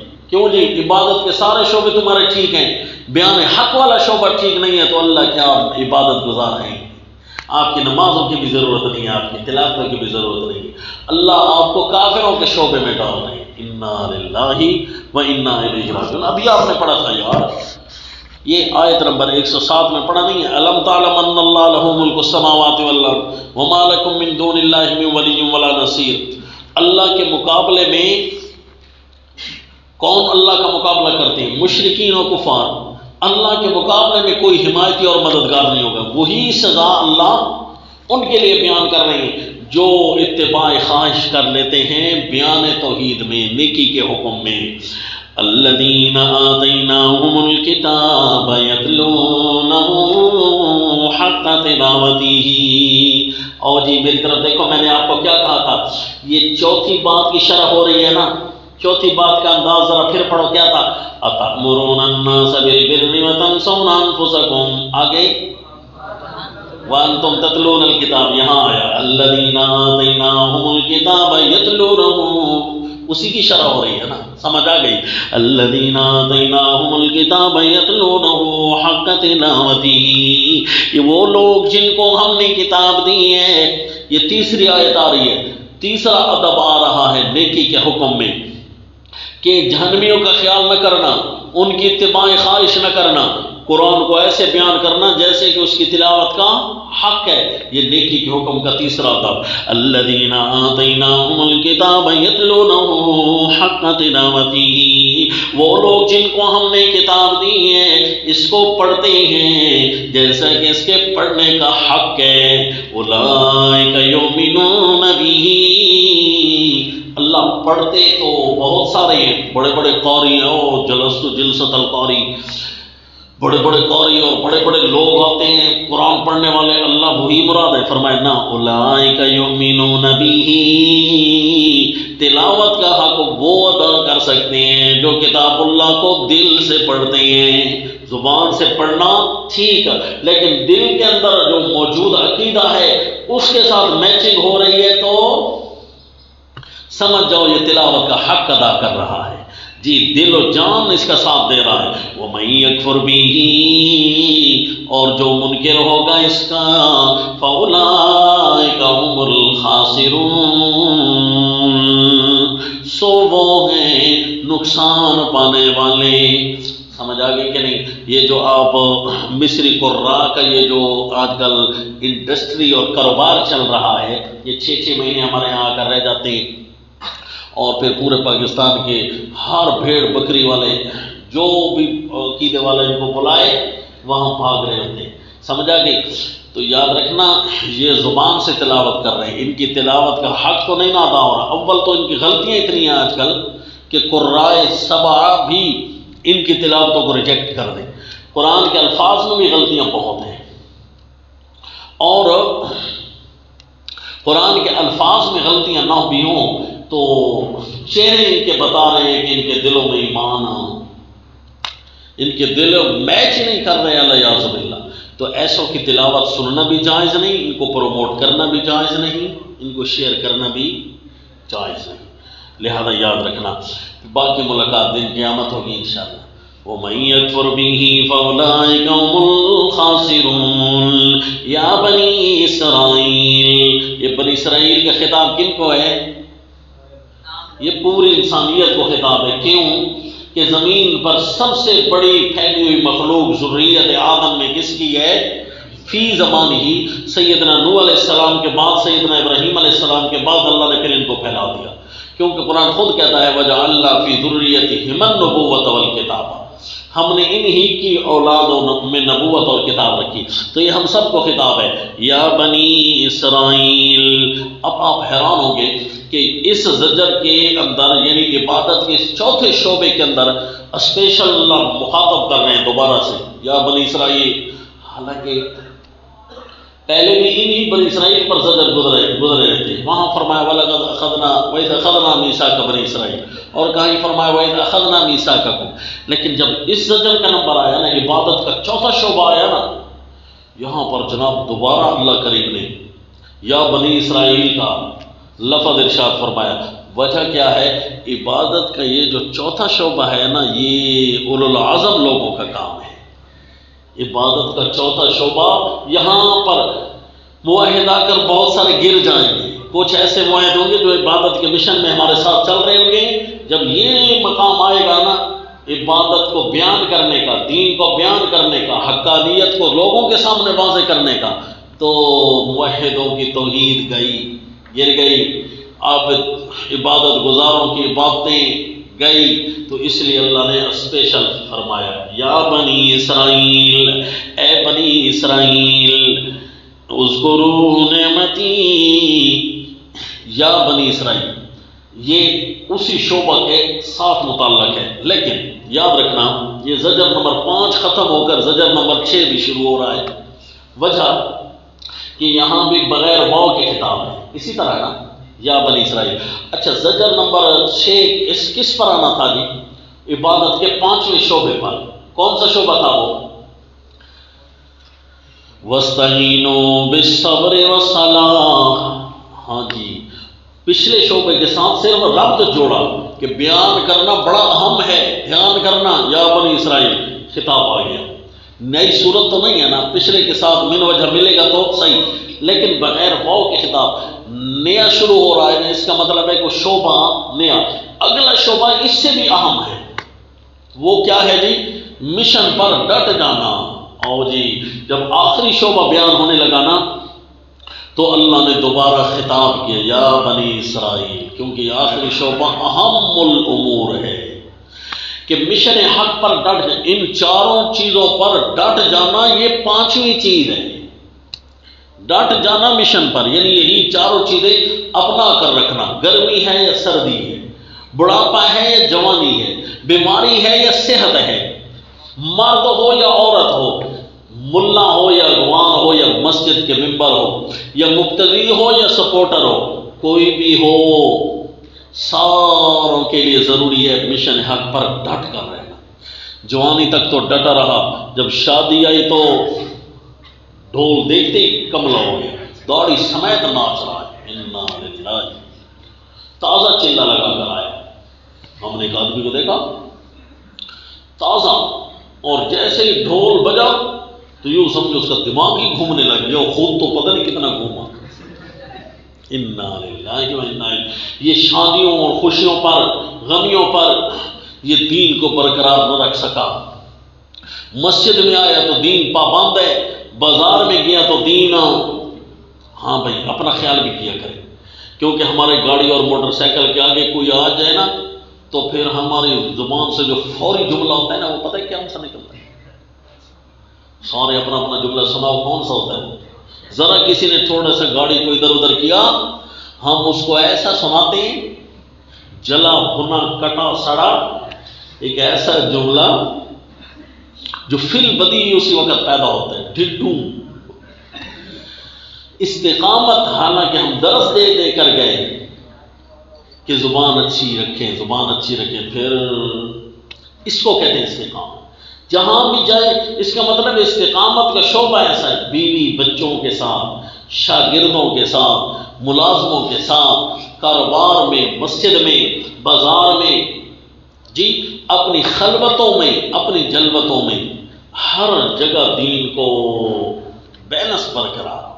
چونکہ یہ اہم کام تھا نا، اس پر ڈر اور خطرات بھی زیادہ تھے نا، تو اسی پر اللہ نے دوبارہ خطاب فرمایا یا بنی اسرائیل، ایک شعبہ تمہارے ہاتھ آ گیا ہے، چھوٹنے کی 4 صورتیں ہیں، لیکن یہاں چھوٹنے کی صورتیں وہی بیان کی، انداز بدلا۔ ذرا انداز دیکھنا کون سا ہے؟ یا بنی اسرائیل، اے بنی اسرائیل، اے کائنات انسانیت کا اصل، اذکروا نعمتی، میرے احسانات یاد کرنا، التی انعمت علیکم، جو میں نے تمہارے اوپر کیے۔ 12 تو وہ تھے نا جو میں نے کرا دیے یاد، اور اس کے علاوہ بھی بہت سارے نام ہیں۔ وَأَنِّي فَضَّلْتُكُمْ عَلَى الْعَالَمِينَ، اور میں نے تمہیں جہان والوں پر بہت بڑی فضیلت دی ہے۔ وَاتَّقُوا يَوْمًا لَا تَجْزِي نَفْسٌ، شعبہ عبادت، استقامت علی الدین، مشن پر ڈٹ جانا، اس کو یہ سوچ کر ڈٹے رہنا کہ بچنے کی 4 صورتیں ہیں۔ پہلی صورت، لا تجزی نفس عن نفس شیئا، کوئی نفس کسی نفس کے مقابلے میں ذرا بھی کام نہیں آئے گا۔ نمبر 2، ولا يقبل منها عدل، نہ قبول کیا جائے گا کوئی فدیہ، ولا تنفعها شفاعہ، اور نہ کام آئے گی کوئی سفارش۔ یہ انداز بدلا ہے، پہلے سفارش کا ذکر تھا اور بعد میں فدیے کا، لیکن جب یہ شعبہ آیا نا عبادت کا 5واں، جی عبادت کا 5واں شعبہ آیا نا، وَاسْتَعِينُوا بِالصَّبْرِ وَالصَّلَاةِ، اس پر پہلے فدیے کا ذکر ہے۔ کیوں جی؟ اس کی ایک وجہ یہ ہے کہ جب بندہ استقامت دین پر نہ رکھے نا تو بعض اوقات فدیہ دے کر برابری کی جاتی ہے، مثلا زہار کا فدیہ، مثلا روزہ توڑنے کا فدیہ، مثلا قسم کا کفارہ، کوئی نہ کوئی فدیہ دے کر برابری کی جاتی ہے۔ حج کے اندر کوئی جنایات کر دیے تو اس کے اندر کوئی نہ کوئی فدیہ دے کر برابری کر دی جاتی ہے۔ ناحق قتل کر بیٹھا، فدیہ دے کر برابری کر دی جائے گی۔ بھائی دھیان کرنا، یہاں تو کوئی برابریاں ہو جاتی ہیں تھوڑی بہت کمی کوتاہی کے ساتھ، لیکن اگر مشن پر نہ ڈٹتے ہوئے موت آ گئی نا تو پھر پیسوں سے بھی کام نہیں بنے گا۔ اب تو تھوڑا بہت پیسوں سے، صدقات وغیرہ سے کام، اس لیے اس کا پہلے ذکر ہے۔ وَلَا يُقْبَلُ مِنْهَا عَدْلٌ وَلَا تَنفَعُهَا شَفَاعَةٌ، اور نہ کام آئے گی وہاں کوئی سفارش۔ اس لیے رسول اللہ صلی اللہ علیہ وسلم نے پھر اپنے خواص سے فرمایا، اے میری بیٹی، مجھ سے جو مانگتی ہے مانگ لے، باپ ہونے کے ناطے اگر کوئی چیز دے سکوں گا تو وہ پوری کر دوں گا، لیکن لا اغنی عنکی من اللہ شیئا، اللہ کے سامنے میں ذرا بھی کام نہیں آ سکوں گا۔ یہ کہہ کر تجھے نہیں چھوڑ دیا جائے گا کہ یہ فاطمہ بنت محمد ہے، یہ کہہ کر نہیں چھوڑ دیا جائے گا، بلکہ وہاں پر بھی تیرے اپنے اعمال کی بدولت تو آگے جا رہی ہوگی۔ اپنی پھوپھی سے بڑی محبت کرتے ہیں حضرت سیدہ صفیہ رضی اللہ تعالیٰ عنہ سے، اے میری پھوپھی مانگ لے، کچھ مانگ، بھتیجا ہونے کے ناطے اگر کوئی خدمت کر سکا تو پوری کر دوں گا، لیکن لا اغنی عنکی من اللہ شیئا، وہاں کام نہیں ہوگا، وہاں سفارش چلے گی صحیح جس کے لیے اجازت مل گئی تو، اور وہ اجازت بھی صرف موحد کے لیے ملے گی۔ الا من شہد بالحق، سورہ زخرف میں آیا، ولا تنفعها شفاعہ، لیکن اگر سرے سے مشن ہی پاس نہیں ہے تو پھر سفارشیں کام نہیں آئے گی۔ لا تنفعها شفاعة ولا هم ينصرون۔ وَإِذِ ابْتَلَىٰ، اور ابتلاءات کہاں آتی ہیں جی؟ مشن کے اوپر جہاں ڈٹنے کا نمبر آئے نا ابتلاءات آتی ہیں، تو اسی لیے اللہ نے سیدنا ابراہیم علیہ السلام کا واقعہ چھیڑ دیا۔ دیکھا جی، وَإِذِ ابْتَلَىٰ إِبْرَاهِيمَ رَبُّهُ بِكَلِمَاتٍ فَأَتَمَّهُنَّ۔ اچھا جی، یہاں پر یہ زجر بھی ساتھ ساتھ چلے گا اور انعامات کا بھی ذکر ہے۔ اصل میں تو سیدنا ابراہیم علیہ السلام و تسلیم کی ابتلاءات کا ذکر کر کے درس دیا جائے گا سیدنا ابراہیم علیہ السلام و تسلیم کے 4 بڑے بڑے انعامات کا بھی ذکر کیا جائے گا، اور 4 قسم کی ابتلاءات کے بارے میں بھی سمجھایا جائے گا۔ مشن حق میں 4 قسم کی ابتلاءات آئیں گی، سن رہے ہو جی؟ آپ تو ابھی علماء بن رہے ہیں نا، پڑھ رہے ہیں نا، پھر آپ نے اکیلے جا کر مشن جا کر سنبھالنا ہے۔ ہر علاقے میں جاؤ گے، وہاں آپ کے ساتھ کڑی کسیلی کئی قسم کے جوہال اگوان یہ پیش آئیں گے، تو پھر یہ آج ہی سے تیاری کر لینا۔ مشن حق کے اندر ابتلاءات آیا کرتی ہیں، سیدنا ابراہیم علیہ السلام کی بات چلی، اور 4 قسم کی ابتلاءات کی طرف بھی اشارہ ہوگا، اور ساتھ ہی وہی چیزیں انعام بن کر اللہ دکھائیں گے، انعام بنا کر دکھائیں گے۔ دیکھنا 4 انعام 4 ابتلاءات ایک ہی انداز میں، وہی جو ابتلاء ہوگی نا وہی انعام بھی ہوگا۔ ذرا دیکھنا، پہلا وَإِذِ ابْتَلَىٰ إِبْرَاهِيمَ رَبُّهُ، ذکر انعامات مفضلہ جاریہ مستعملہ، یعنی مستقام لکھ دو، یعنی انعامات کا اللہ نے فرمایا میری نعمتیں یاد کرو، پھر اللہ نے کچھ 4 انعامات یاد کروا دی، اور وہ انعامات بھی ایسے تھے جو مفضلہ تھے، او انی فضلتکم علی العالمین، اور ایسے تھے جو جاریاں ہیں۔ کون سے؟ بنی اسرائیل پر جاری انعامات ہیں، آج تک جاری ہیں، اور مستقامہ بھی تھے، ان کے اندر درس استقامت بھی موجود ہے، یعنی ابتلاءات بھی ہیں اور یہی چیزیں، اس لیے ہم نے اس کا کیا نام رکھا جی؟ ذکر انعامات مفضلہ جاریہ مستقامہ 4 4 انعامات۔ وَإِذِ ابْتَلَىٰ إِبْرَاهِيمَ رَبُّهُ بِكَلِمَاتٍ فَأَتَمَّهُنَّ، نمبر 1، اور جب آزمایا ابراہیم علیہ السلام کو اس کے رب نے، یہ مشن پر استقامت دکھانا، اصل میں وہ جو لوگ تمہارے اوپر آزمائشیں ڈھا رہے ہوں گے نا، اصل میں وہ اللہ کی طرف سے تمہیں آزمایا جا رہا ہوگا۔ کیسے جی؟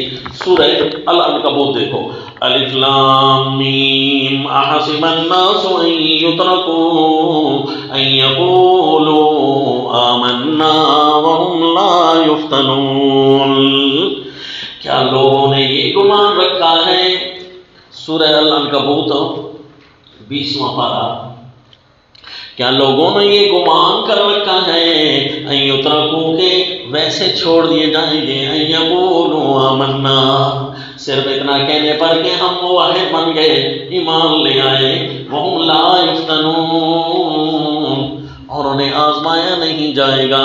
لوگوں نے یہ گمان کر رکھا ہے، نانا وَلَقَدْ فَتَنَّا الَّذِينَ مِن قَبْلِهِمْ، ان سے پہلے لوگوں کو بھی ہم نے خوب آزمایا تھا، بڑی بڑی فتنوں کی آگ میں بیچارے گائے تھے۔ وَلَيَعْلَمَنَّ اللَّهُ الَّذِينَ صَدَقُوا وَلَيَعْلَمَنَّ الْكَاذِبِينَ، اللہ ایمان کے دعوے داروں کو ظاہر کرنا چاہتا ہے دنیا کے سامنے کہ کون سچا ہے ایمان کے دعوے میں اور کون جھوٹا ہے۔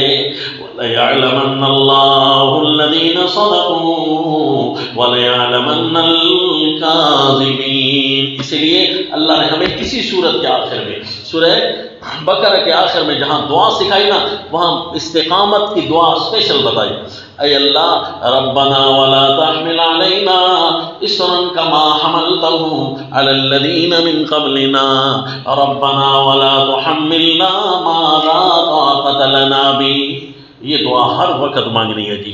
پہلی بات کہ حضرت سیدنا ابراہیم علیہ السلام کو اللہ نے آزمایا بکلمات، کئی باتوں میں، فاتمہن، جو انہوں نے پوری کر دی تھی وہ ساری باتیں، کئی باتوں میں آزمایا۔ اس کا مطلب ہے پہلے تمہارے اوپر مشن کی استقامت جانچنے کے لیے کئی قسم کی باتیں تمہارے سامنے آئیں گی کہ مشن پر ٹھہرتے ہو کہ نہیں ٹھہرتے ہو، ٹھہرتے ہو کہ نہیں ٹھہرتے ہو۔ جیسے ہی تم استقامت دکھاؤ گے نا کسی بھی بات میں، تو وہاں تم اولو العزم بن جاؤ گے۔ کسی بھی استقامت میں تم ٹھہر جاؤ گے نا، دین کو نہیں چھوڑو گے۔ قال انی جاعلک للناس اماما، فرمایا اللہ نے اے ابراہیم میں اللہ تجھے بناتا ہوں سارے لوگوں کا پیشوا، بعد میں آنے والی جتنی بھی ضروریت ہوگی ساری آپ کی پیشوائی کے نیچے ہوں گے، حتیٰ کہ امت محمدیہ بھی ملت ابراہیم کے تابع ہے۔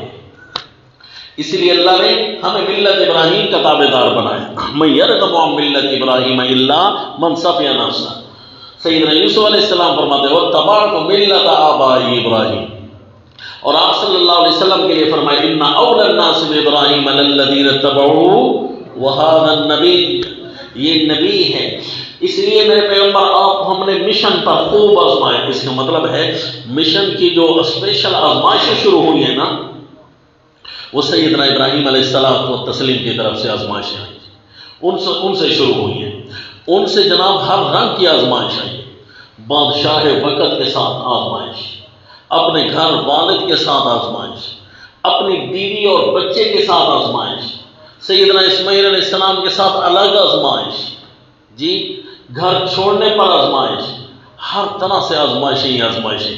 قال انی جاعلک للناس اماما، جب ہر طریقے سے کامل بن کر سامنے آئے فرمایا اے میرے پیغمبر ہم آپ کو لوگوں کے لیے امام بنائیں گے، ہادی بنائیں گے۔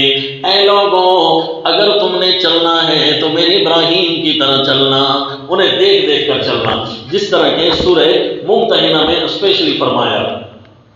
سورہ الممتحنہ 28واں پارہ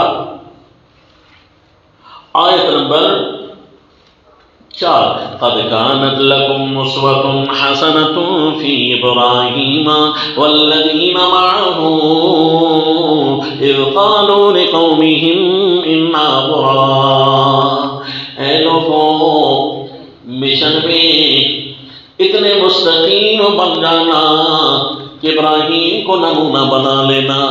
اسوۃ حسنۃ فی ابراہیم، بہت اچھا نمونہ ہے میرے ابراہیم، والذین معہ، اور ان کے ساتھ رہنے والے مومن بھی بہت بہتر نمونہ ہیں۔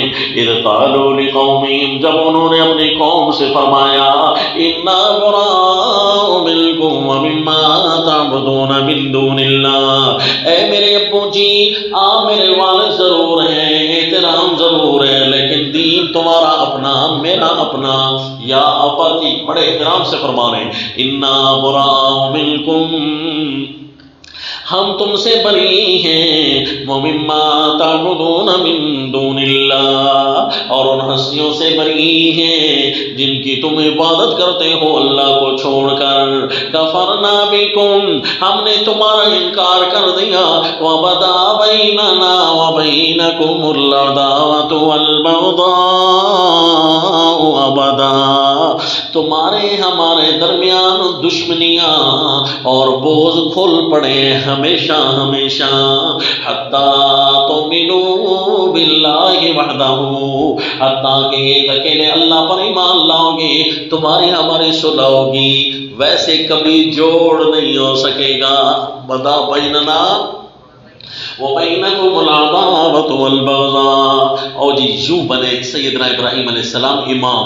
انی جاعلک للناس اماما قال ومن ذریتی، دعا مانگی اے اللہ میری اولاد میں سے بھی ایسے بنانا جو دین کے ہر شعبے پر پورا اترے، سارے کے سارے میرے دین کی اتباع کرنے والے، دین کے ہر شعبے پر ہر آزمائش پر پورے اترے۔ اللہ میری اولاد کی بھی مدد فرما تاکہ وہ بھی امام بن جائے۔ فرمایا لا ینال عہد الظالمین، جو ان میں سے ظالم ہوگا عبادت کے کسی شعبے کو چھوڑنا، یہ ظلم ہے کہ نہیں ہے؟ ابھی آپ نے پڑھا ومن اظلم ممن منع مساجد اللہ، عبادت کے کسی بھی شعبے کو چھوڑا نا پھر یہ میرا معاہدہ پورا نہیں ہوگا مجھ سے۔ اس کا مطلب ہے معاہدہ کر بھی دیا اللہ نے کہ ٹھیک ہے تیری ذریت کو امام بناؤں گا، شرط یہ ہوگی کہ جو بھی ظلم نہیں کرے گا نا تو تیری ذریت کو امام بناؤں گا، بلکہ وہ خود دعائیں مانگیں گے وَجَعَلْنَا لِلْمُتَّقِينَ إِمَامًا، وہ دعائیں مانگیں گے میں اللہ ان کو امام بناؤں گا۔ شرط یہ ہوگا امام وہی ہوگا، ترقی اسے کو دوں گا، ولایت اسی کو نصیب ہوگی، اعلیٰ وہی رہیں گے جو عبادت کے ہر شعبے پر پورا ہوتا ہے، سر کے بالوں سے لے کر پاؤں کی انگلی تک دین کے اندر موجود ہوگی، کوئی اعتراض ان پر نہیں لگے گا جی۔ تو پھر ان کی امامت بھی ان کے حوالے کروں گا، ان کی مرشد بھی انہیں بناؤں گا، ہادی بھی انہیں بناؤں گا۔ سبحان اللہ۔ قال لا ينال عهد الظالمين وإذ جعلنا البيت مثابة للناس، یہ کتنی دفعہ لفظ از آئے گا؟ 4 دفعہ آئے گا. کتنی دفعہ جی؟ یا بنی اسرائیل اذکروا نعمتی، پہلے جب نعمتی کا تذکرہ آیا تھا تو 12 دفعہ لفظ از آیا تھا، تو 12 انعامات تھے. اور اب جب یا بنی اسرائیل اذکروا کا نمبر آیا نا تو 4 دفعہ لفظ از آئے گا. اس کا مطلب ہے 4 انعامات ہوں گے اسپیشلی، اور انعامات مفضلہ مستقامہ جن پر استقامت تھی. یہ پہلا سن چکے آپ کہ اللہ کریم انعام بھی دیں گے اور وہی آزمائش بھی ہے کہ جیسے ہی دین حق پر، دین کے کسی شعبے پر چلتے ہوئے تھوڑی سی اتار چڑھاؤ آیا، دین پر ڈٹ گئے، دین پر ڈٹ گئے، تو میں اللہ کریم ہوں ان کو امامت ان کے حوالے کر دوں گا دنیا کی. دوسرا وَإِذْ جَعَلْنَا الْبَيْتَ مَثَابَةً لِلنَّاسِ وَأَمْنًا، اور جب آپ نے بنایا خانہ کعبہ کو، البیتہ بیت اللہ خانہ کعبہ، مَثَابَةً لِلنَّاسِ لوگوں کے اجتماع کی جگہ، وَأَمْنًا اور لوگوں کے امن کی جگہ، وَاتَّخِذُوا مِن مَّقَامِ إِبْرَاهِيمَ مُصَلًّى اور بناؤ، اور حکم ہوا لوگوں کو بناؤ ابراہیم کے کھڑے ہونے کی جگہ کو نماز کی جگہ. مقام ابراہیم مصلی، ابراہیم کے کھڑے ہونے کی جگہ کو بناؤ مصلی، نماز کی جگہ. یہ اللہ کریم نے فرمایا نماز والی جو عبادت ہے یہ یومی عبادت ہے، اور یومی عبادت میں پیشوائی ابراہیم علیہ السلام کی ہوگی. یومی عبادت میں بھی تمہارے امام ہو ابراہیم علیہ السلام و تسلیم ہو گیا. آپ صلی اللہ علیہ وسلم امام الانبیاء ہیں اور حضرت سیدنا ابراہیم علیہ السلام امام الناس ہیں. جی ساری کائنات آدمیت کے امام ہو گئے جو ان کے بعد آئے، اور آپ صلی اللہ علیہ وسلم پھر اسپیشل ان کے اندر جو جماعت انبیاء ہے ان کے الگ امام ہیں. تو سیدنا ابراہیم علیہ السلام و تسلیم ایک طرح سے امام ہوئے کہ رسول اللہ صلی اللہ علیہ وسلم الناس میں داخل ہیں، اور رسول اللہ صلی اللہ علیہ وسلم ایک طرح سے امام بنے سیدنا ابراہیم علیہ السلام کے، کیونکہ انبیاء میں حضرت ابراہیم علیہ السلام ہے. تو لہذا خام آپ صلی اللہ علیہ وسلم نے فرمایا میری فضیلت ہو دوسروں پر بیان نہ کرنا، اللہ خود جو فضیلت بنا رہی ہے وہی کافی ہے. لہذا اللہ کے نبی کی بھی فضیلت ہے، ایک وجہ سے ان کی بھی فضیلت ہے، اعلیٰ جو بھی ہے اللہ ساروں کو اعلیٰ بناتا ہے. تلک الرسل فضل اللہ بعضهم علی بعض، سمجھا جی. تو جد الانبیاء ہیں حضرت سیدنا ابراہیم علیہ السلام. وَعَهِدْنَا إِلَىٰ إِبْرَاهِيمَ وَإِسْمَاعِيلَ أَن طَهِّرَا بَيْتِيَ لِلطَّائِفِينَ، اور حکم دیا ہم نے ابراہیم کو اور ان کے بیٹے اسماعیل کو، أَن طَهِّرَا بَيْتِيَ لِلطَّائِفِينَ کہ پاک رکھو میرے گھر کو، للطائفین طواف کرنے والوں کے لیے، والعاکفین رہنے والے اعتکاف کرنے والوں کے لیے، والرکع السجود رکوع کرنے والوں کے لیے، سجدہ کرنے والوں کے لیے، جتنی بھی قسم کی عبادات ہیں ان کے لیے میرے گھر کو پاک رکھنا.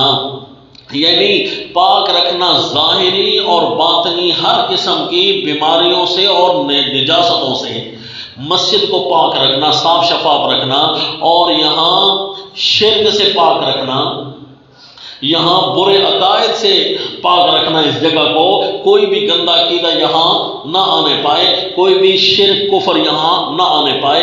تو مشن کی استقامت کا یہی شعبہ، یہ بھی شعبہ ہے نا کہ مشن پر استقامت رکھنی ہے، اپنے مسجد کو ظاہری اور باطنی ہر نجاست سے پاک رکھنا، تاکہ یہاں پر آنے والے جو بھی عبادت بجا لائے وہ کسی قسم کی نحوست نجاست ان کے قریب نہ آنے پائے.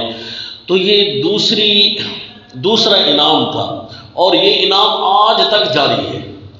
جس طرح سیدنا ابراہیم علیہ السلام کی ملت آج تک جاری ہے نا، یہ دوسرا انعام مقام ابراہیم والا آج تک جاری ہے. اور کعبۃ اللہ کو ظاہری اور باطنی نجاستوں سے پاک رکھنے والا انعام آج تک باقی. یہاں پر مسجد کو تو ویسے ہی صاف رکھا جاتا ہے، اور انما المشرکون نجس، مشرک پلید ہیں ان کو بھی نہیں آنے. یہ الگ بات ہے کہ وہ سارے مسلمان مر جائیں یا مغلوب ہو جائیں اور وہ خود غالب آ جائیں تو اور بات ہے، ورنہ جہاں مسلمان ہوں گے وہ ان کو قریب نہیں آنے دیں گے۔ تو اس لیے جناب ظاہری نجاست سے بھی پاک رکھا اور باطنی نجاست سے بھی اتنا پاک رکھا کہ شرک تو کجا، جو شرک کا پیپا ہوتا ہے نا، شرک کا ڈبہ، مشرک، اس کو بھی قریب نہ آنے دیں۔ انما المشرکون نجس فلا یقرب المسجد الحرام۔ سمجھا جی؟ یہ انعام بھی مسلسل جاری ہے، اور اسی کے اندر انعام بھی ہے، میں نے کہا اسی کے اندر استقامت بھی ہے۔ استقامت کا ایک سبق بھی ہوگا، جس طرح پچھلے انعام میں سبق تھا کہ کئی باتیں تمہارے سامنے آئیں گی، پورا کا پورا آزماتے رہنا، آزمائش میں پورا اترنا۔ یہ دوسرا کہ اپنے دین کو پاک رکھتے رہنا، جہاں کہیں دیکھنا گند آیا ہوا ہے فوراً اس کا رد کر دینا۔ روزانہ کا استقامت، یہی ہمارا امتحان جاری ہے۔ اب تک کہ اپنی جماعت میں گندے کیڑے پیدا ہو جائیں تو ان کو بھی فلٹر لگانا شروع کر دینا، یہ بھی تمہاری استقامت کی ایک نشانی ہوگی۔ جس طرح گھر کے اندر کوئی وائرس داخل ہو جائے تو اس کو صاف کر دیں کہ نہیں کر دیں، حتیٰ کہ جسم کے کوئی حصہ گلنے سڑنے لگ جائے، خراب ہو جائے تو اس کو بھی کاٹتے ہیں کہ نہیں کاٹتے۔ جسم کو پاک رکھنا، بچانا، یہ ضروری ہوتا ہے۔ اسی طرح تمہاری اپنی مسجد میں، تمہارے اپنے مشن کے اندر کوئی بھی ایسا گند پیدا ہونے لگے تو فوراً اس کی بھی صفائی شروع کر، چاہے اپنا کیوں نہ ہو، چاہے غیر کیوں نہ ہو، جو بھی آئے اپنا تب اپنا ہے جو دین پر استقامت دکھائے، اور اپنا کوئی اپنا نہیں جب وہ دین کے ساتھ غداری کرے۔ سمجھا جی؟ اس لیے ویسے نہ لڑتے رہا کرے۔ لا تنازعوا فتفشلوا وتذهب ريحكم واصبروا۔ قرآن میں حکم ہے آپس میں ویسے نہ لڑتے رہا کرو، کبھی ایک کو غلط ہے کبھی دوسرے، یوں تو جی تم منازعت کرو گے تمہارا روب ختم ہو جائے گا، اور جیسے ہی کوئی غدار پیدا ہونے لگ جائے دین کے اندر غداری کرو تو فوراً اس سے برات کا اعلان کرنا، یہ ہمارا نہیں ہے۔ سمجھا جی؟ یہ ہے تو آزمائش نا، مشن پر استقامت کی آزمائش ہے نا، آزمائش بھی ہے، انعام بھی ہے، اور انعام ایسا ہے کہ جتنا تم صاف رکھتے جاؤ گے تمہارا دین وائرس سے پاک رہے گا۔ تیسرا وَإِذْ قَالَ إِبْرَاهِيمُ رَبِّ اجْعَلْ هَٰذَا بَلَدًا آمِنًا، اور جب فرمایا ابراہیم علیہ السلام نے، تیسرا سبق استقامت کا اور تیسرا انعام بھی ہے۔ جب فرمایا پیارے ابراہیم علیہ السلام نے، اے میرے اللہ اس شہر کو بنا امن والا، وَارْزُقْ أَهْلَهُ، اتنا امن ہو، اتنا امن ہو کہ بھوک سے بھی امن ہو، وَارْزُقْ أَهْلَهُ، اور اس کے رہنے والوں کو تو روزی دے، من الثمرات، پھلوں کی۔ پھلوں کا ذکر کیا، پھل تو وہ ہوتے ہیں جو زوائد ہوتے ہیں اصل کھانے سے، اصل کھانا نہ ہو اور پھل ہو تو تب مزہ نہیں ہے، کھانے کے بعد یا کھانے کے زوائد میں سے ہوتے ہیں پھل۔ اشارہ کر دیا اللہ پھل دینا، یعنی اتنا رزق دینا کہ پھلوں سمیت یہ ان کا رزق فائنل ہو۔ وَمَنْ آمَنَ مِنْهُمْ بِاللَّهِ وَالْيَوْمِ الْآخِرِ، کیونکہ اس جگہ کو ہم نے پاک جو رکھنا ہے تو اس جگہ پر صرف پاک لوگ آئیں گے تو پھر اتنے اچھے لوگ جو ہوں گے، اے اللہ پھر تو جو ان میں ایمان لانے والے اور آخرت پر یقین رکھنے والے لوگ ہیں پھر ان کو تو اور زیادہ دے، کیونکہ کوئی اور ہوگا ہی نہیں، کوئی اور ہوگا ہی نہیں۔ تو فرمایا قَالَ وَمَنْ كَفَرَ، اے میرے ابراہیم پیغمبر جو کفر کرے گا اور یہاں آ گیا بالفرض، کافر بھی یہاں آ گیا، تم نے آنے تو نہیں دینا، لیکن اگر کافر بھی یہاں آ گیا نا فَأُمَتِّعُهُ قَلِيلًا، چونکہ مومنوں کے لیے جو فراوانی ہوگی تو اس نے بھی تو نفع اٹھا لینا ہے، پھر اس کو بھی میں نفع اٹھانے دوں گا تھوڑا بہت، ثُمَّ اضْطَرُّهُ إِلَىٰ عَذَابِ النَّارِ، اور پھر میں اسے جبراً بلاؤں گا دوزخ کے عذاب کی طرف۔ اس کا مطلب ہے اوروں کو کہا جائے گا خود جاؤ جہنم میں، اور اس کو خوب ٹنگا ٹوری کر کے یعرف المجرمون بسیماہم فیؤخذ بالنواصی والاقدام، اور ثم لننزعن من کل وترى كل امة جاثیہ، یہ کان پکڑ کر کھڑے ہوں گے، یعنی خوب ان کو ذلیل کر کے، یدخل فیہ مہانا، خود ذلیل کر کے ان کو جہنم میں ڈالا جائے گا کہ تو کیوں سارے کعبہ نو خراب کرنے آئے، جی ثم اضطرہ الی عذاب النار وبئس المصیر۔ اب اس تفسیر سے آپ کے ذہن میں ایک اور جو رنگ بیٹھا ہوا تھا وہ حل ہوا کہ نہ ہوا، کہ پہلے حضرت سیدنا ابراہیم علیہ السلام نے اپنے اولاد کے لیے مانگی تو اللہ نے چونکہ قبول نہیں کی، تو اسی لیے پھر حضرت ابراہیم علیہ السلام نے اب محتاط انداز میں مانگ لیا، تو پھر اللہ نے فرمایا نہیں ان کو تو میں دوں گا۔ وہ تفسیر مرجوح ہے، انداز مرجوح ہے، راجح طریقہ وہی ہے جو آپ خود پڑھ رہے ہیں کہ سیدنا ابراہیم علیہ الصلوۃ والتسلیم نے دیکھا کہ میری استقامت کے بعد مجھے اتنا بڑا انعام مل رہا ہے تو اللہ میری اولاد کو بھی استقامت نصیب فرما، اور تاکہ وہ بھی امامت کے اہل ہو جائیں، تو فرمایا ٹھیک ہے امامت کے اہل ہوں گے، دعا قبول ہو گئی۔ لا ینال عہد الظالمین، جو استقامت خوب نہیں دکھائے گا پھر، اور اسی طرح یہاں بھی فرمایا اللہ جو کہ یہاں رہنا مومنوں نے ہے، کیونکہ یہاں پاکی اور صفائی تو چلتی رہے گی، فلٹر جو لگا رہے گا، تو پھر ان کے رہنے والوں کو تو پھر خوب مزے کی زندگیاں دیں، کیونکہ تیرا قانون ہے من تبع ہدایا فلا خوف علیہم ولا هم یحزنون، جو بھی تیرے دین کا تابع دار ہوگا نا اس پر فراوانی ہی فراوانی ہوگی۔ نہیں سمجھے؟ ہم غریب کیوں ہیں؟ کہیں نہ کہیں سے غریب ہوتے ہیں نا تو فوراً سمجھ جایا کرو ہم غدار ہیں مشن حق کی، ورنہ ہم غریب نہ ہوتے۔ ساعۃ العسرہ نبی پر بھی آئی ہے، لیکن نبی صلی اللہ علیہ وسلم کبھی بھوکے نہیں سوئے، سیر ہو کر ضروریات بھی اللہ نے ان کی تھوڑی کر دی تھی۔ ساعۃ العسرہ اگرچہ ان پر آئی، تنگ گھڑی آئی، لیکن ان کی ضروریات بھی اللہ نے کام کر دی، کبھی اللہ نے ان کو رسوا نہیں ہونے دیا، کسی کے سامنے محتاج نہیں ہونے دیا۔ نہیں سمجھے؟ اگر ہم کسی کے سامنے محتاج ہو رہے ہیں تو اس کا مطلب ہے ہمارے اندر کہیں نہ کہیں کسی شعبے میں نظر ثانی کی ضرورت ہے، سمجھا جی؟ ہم اپنے آپ کو غوث کتب ابدال تو نہ سمجھیں۔ قال ومن كفر فأمتعه، اے اللہ یہاں جو مومن رہیں گے تو پھر ان کو دینا۔ اللہ نے فرمایا مومنوں کو تو یہاں دوں گا، پھر جب کافر اگر کوئی دیواریں پلان کرا گیا تو پھر وہاں روزی بند نہیں ہو جائے گی، مومنوں پر تو کشادہ ہوگی، کھا وہ بھی لے گا۔ ثم اضطره الى عذاب النار، پھر اس سے بل جو ہم وصول کریں گے نا وہ ذرا زیادہ ہوگا۔ ثم اضطره الى عذاب النار وبئس المصیر، اور بڑی بری جگہ ہے رہنے کی۔ وَإِذْ يَرْفَعُ، کیا سبق سب حاصل ہوا جی؟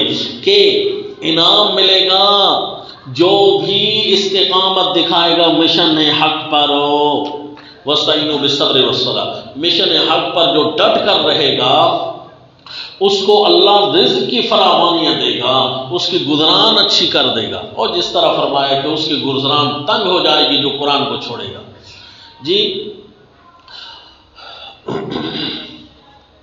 اس کی گزران اچھی کر دوں گا۔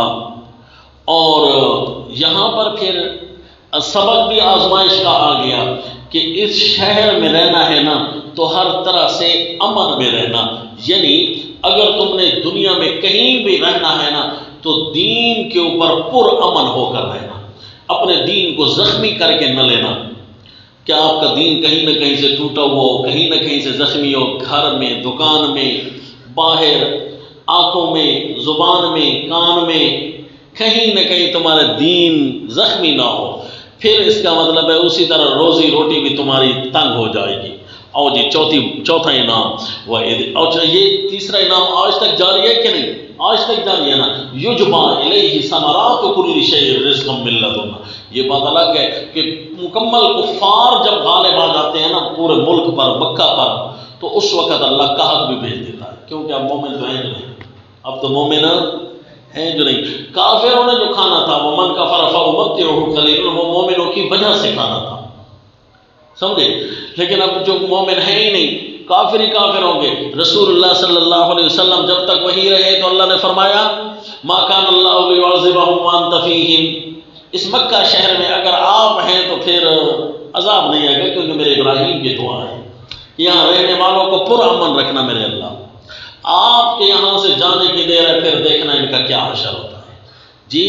آپ آؤ جاؤ جی، چوتھا انعام، وَإِذْ يَرْفَعُ إِبْرَاهِيمُ الْقَوَاعِدَ مِنَ الْبَيْتِ وَإِسْمَاعِيلُ رَبَّنَا تَقَبَّلْ مِنَّا إِنَّكَ أَنْتَ السَّمِيعُ الْعَلِيمُ۔ یہ جی 3 دعاؤں پر مشتمل ہوگا، 3 آیتیں، 3 دعائیں۔ بڑی بڑی دعائیں ہیں. یہ چوتھا جو انعام آ رہا ہے نا، چوتھی آزمائش بھی ہے، چوتھا انعام بھی ہے، سبق ہے ابتلا کا. آزمائش میں نا سبق ہے ابتلا کا اور انعام بھی چوتھا ہوگا. وَإِذْ يَرْفَعُ، اور میری نعمتیں یاد کرو، خصوصاً وہ نعمت یاد کرو جب پیارے ابراہیم اور ان کا بیٹا اسماعیل بنیادیں کھڑی کر رہے تھے خانہ کعبہ کی اور کہہ رہے تھے ربنا تقبل منا، اے اللہ ہم سے ہماری عبادت قبول کر. یہ خانہ کعبہ کی تعمیر کرنا بھی تو عبادت ہے. عبادت صرف ایک رکوع سجدے کا نام تو نہیں ہے، سارے دین کے کام کرنا عبادت ہے. کیوں جی؟ اقیم الصلاۃ وآتوا الزکاۃ وارکعوا مع الراکعین کے اندر میں بتا گیا ہوں. تو دعا مانگی اے اللہ قبول کر ہم سے. یہ پہلی بات بتا دی، مشن حق پر ڈٹے ہوئے ہو اور کوئی بھی اللہ تمہیں عبادت کی توفیق دے تو فوراً اللہ کے سامنے آ کر حصے دار نہ بن کھڑے ہونا کہ میرا تو اب استحقاق ہے، اب تو مجھے دو نہ جی نا. اس وقت بھی اللہ سے کہنا ہے اللہ قبول کرے گا تو میری عبادت ہوگی. ربنا تقبل منا انک انت السمیع العلیم، اے اللہ ہم سے قبول کر کیونکہ ہمارا دعویٰ اور نظریہ یہ ہے انک انت السمیع، اے اللہ دعاؤں کے سننے والا تو ہے، العلیم دعاؤں کے جاننے ہر حال کے جاننے والا تو ہے، ہمارے اقوال کو سننے والا تو ہے، ہمارے احوال کو جاننے والا تو ہے. انک انت السمیع العلیم، یہ گویا اسم اعظم ہے اور اللہ تعالیٰ کو اپنے اس صفت کا واسطہ دعاؤں میں دیا جائے نا تو اس میں اعتقاد ہوتا ہے، نظریے کا اظہار ہوتا ہے. جس طرح سورہ آل عمران آیت نمبر 38 ہے.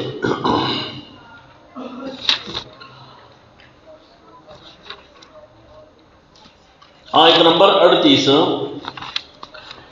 سیدنا زکریا علیہ السلام و تسلیم دعا کر رہے ہیں اور الفاظ دیکھنا، هنالک دعا زکریا ربہ قال رب هب لی من لدنک ذریۃ طیبہ. کیا لفظ ہے آگے جی؟ انک سمیع الدعاء. اللہ میرا یہ نظریہ ہے دعاؤں کے سننے والا تو ہے، پردے کے اوٹوں سے سننے والا تو ہے، ہمارے احوال کو جاننے والا تو ہے. انک انت السمیع العلیم. ادعیہ ثلاثہ ابراہیمیہ ان کا نام ہے. ربنا وجعلنا مسلمین لک ومن ذریتنا امۃ مسلمۃ لک، اے رب ہمارے بنا تو ہمیں حکم بردار اپنا، مسلمین لک یعنی روزانہ سورج جس طرح نیا چڑھتا ہے، روزانہ سورج جس طرح نیا ڈھلتا ہے، روزانہ جس طرح رات نئی طلوع ہوتی ہے، ہر گھڑی یہ 5 ٹائم میں 5 انقلابات آتے ہیں نا، اس لیے 5 نمازیں بنائی گئی. ہر گھڑی میں گویا ہماری نئی زندگی متعارف ہوتی ہے. اے اللہ ہمیں ہر لمحے اپنے نئی زندگی میں احکام کا تابع دار بنائے رکھنا. یہ آزمائش ہے بھائی تمہاری، انعام بھی ہے اور آزمائش بھی ہوگی. آزمائش یہ ہے کہ ہر گھڑی اپنے اللہ سے مانگتے رہنا. کیوں جی؟ ہم زمین پر آئے تو مانگنے کے لیے نا، اور وہ بھی پھر تھوڑا ٹائم ہم مانگتے ہیں، زیادہ ٹائم تو کھاتے ہیں، زیادہ ٹائم تو سوتے ہیں. تو خوش باش زندگی گزارنے کے طریقہ واحد یہی ہے. ربنا وجعلنا مسلمین لک ومن ذریتنا امۃ مسلمۃ لک وارنا مناسکنا، اے اللہ ہماری اولاد میں بھی کر امۃ مسلمۃ لک، ایک جماعت فرما بردار اپنی، ہماری اولاد کو بھی اپنی فرما بردار جماعت بنا. وارنا مناسکنا، اے اللہ ہم کو سکھا ہمارے یہاں رہنے کے قوانین. حج کے قوانین کو مناسک سے تعبیر کیا. یہاں رہنے کے یہ قربان گاہ ہے، منسک یہ قربان گاہ ہے، قربان گاہ پر رہنے کے قاعدے ہمیں سکھا. وتب علینا، اے اللہ روزانہ ہمارے اوپر رجوع کیے رکھ، وتب علینا، کبھی ہمیں اپنی رحمت سے باہر نہ نکلنے دینا۔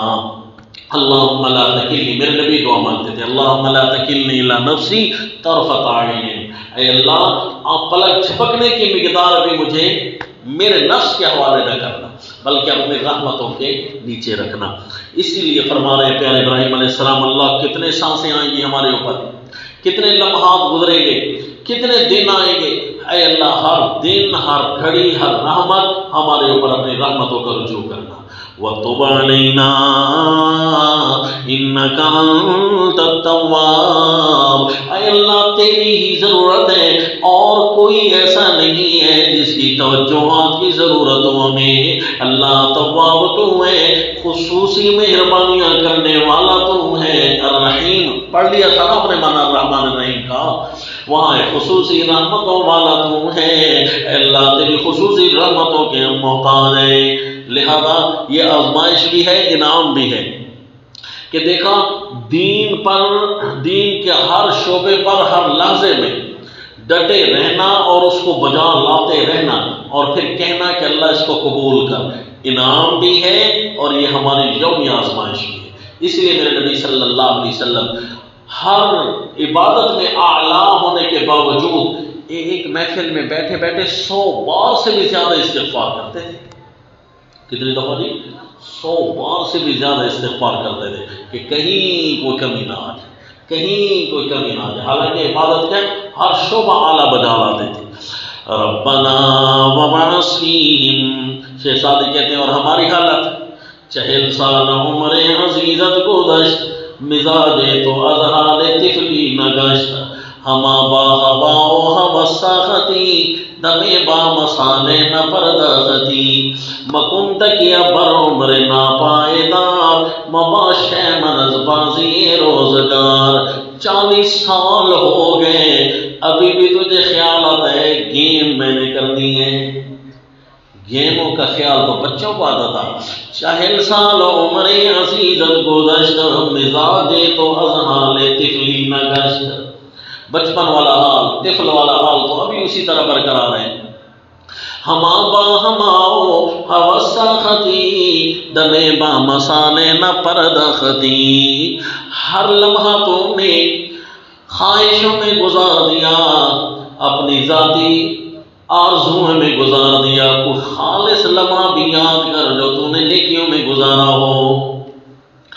مکن تک، اب کتنی رہ گئی ہے؟ تھوڑی رہ گئی ہے۔ مکن تکیا بر عمر ناپائیدار، مباش منز بازی روزگار، نہ کر بھروسہ اپنی اس فانی عمر پر، آج نہیں تو کل یہ باتیں کر لوں گا، آج دورہ تفسیر اس سال آتا ہوں، نہیں سال اللہ پڑھ رہے ہیں اگلے سال کو، مباش منز بازی روزگار، نہ ہو جا مطمئن زمانے کے کھیل سے، مکن تکیا بر عمر ناپائیدار، اس ناپائیدار عمر پر بھروسہ نہ کر، ہر لحظہ اللہ کی عبادت میں رہنا یہ تیرا فائدہ ہے۔ او بھائی یا تو ہماری کوئی ڈیوٹی ہوتی نا پھر مشکل ہوتا، یہ نماز پڑھنے میں ہمارا فائدہ ہے، نہیں پڑھیں گے تو جسم ڈیڈ ہوتا ہے، جواب دیتا ہے، بیماریاں پھیلتی۔ عبادت بھی ایسی کہ فائدہ اپنا، کھانا پینا اس کے علاوہ ہے، خوشباش زندگی اس کے علاوہ ہے جی۔ روزہ کیا رکھا؟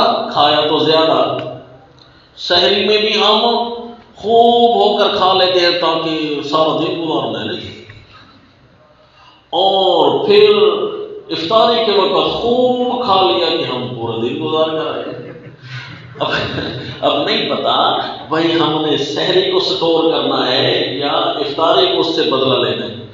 ایک دن میں 2 کھانے ایک ہی دن کی نیت کر کے کھا رہے ہیں جی، ہے عبادت اور کھانا ڈبل سبحان اللہ، یعنی عبادت تیز تو کھانا بھی تیز، اس میں ہمارے ذاتی فائدے ہیں۔ تو فرمایا کہ اپنی عمر کے ہر لمحہ کو اللہ اپنے تابعدار بنا۔ ربنا وابعث فیہم رسولا منہم یتلو علیہم آیاتک، تیسری دعا بھی مانگی، وہ انعام بھی ہے، ایسا انعام جو سب سے افضل سیدنا ابراہیم علیہ السلام نے مانگ لیا۔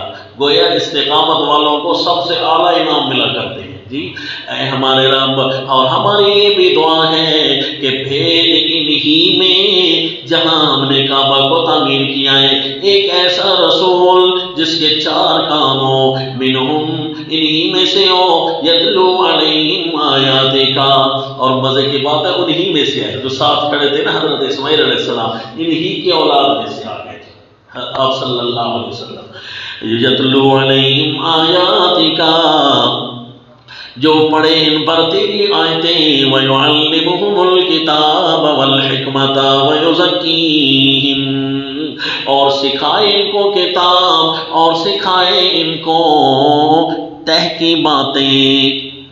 حضرت شیخ الہند مانا کرتے ہیں حکمہ تہ کی باتیں، ڈونگیاں گلنا، انتہا درجے کی باتیں، تہ کی باتیں وہ ہوتی ہے جی حکمت۔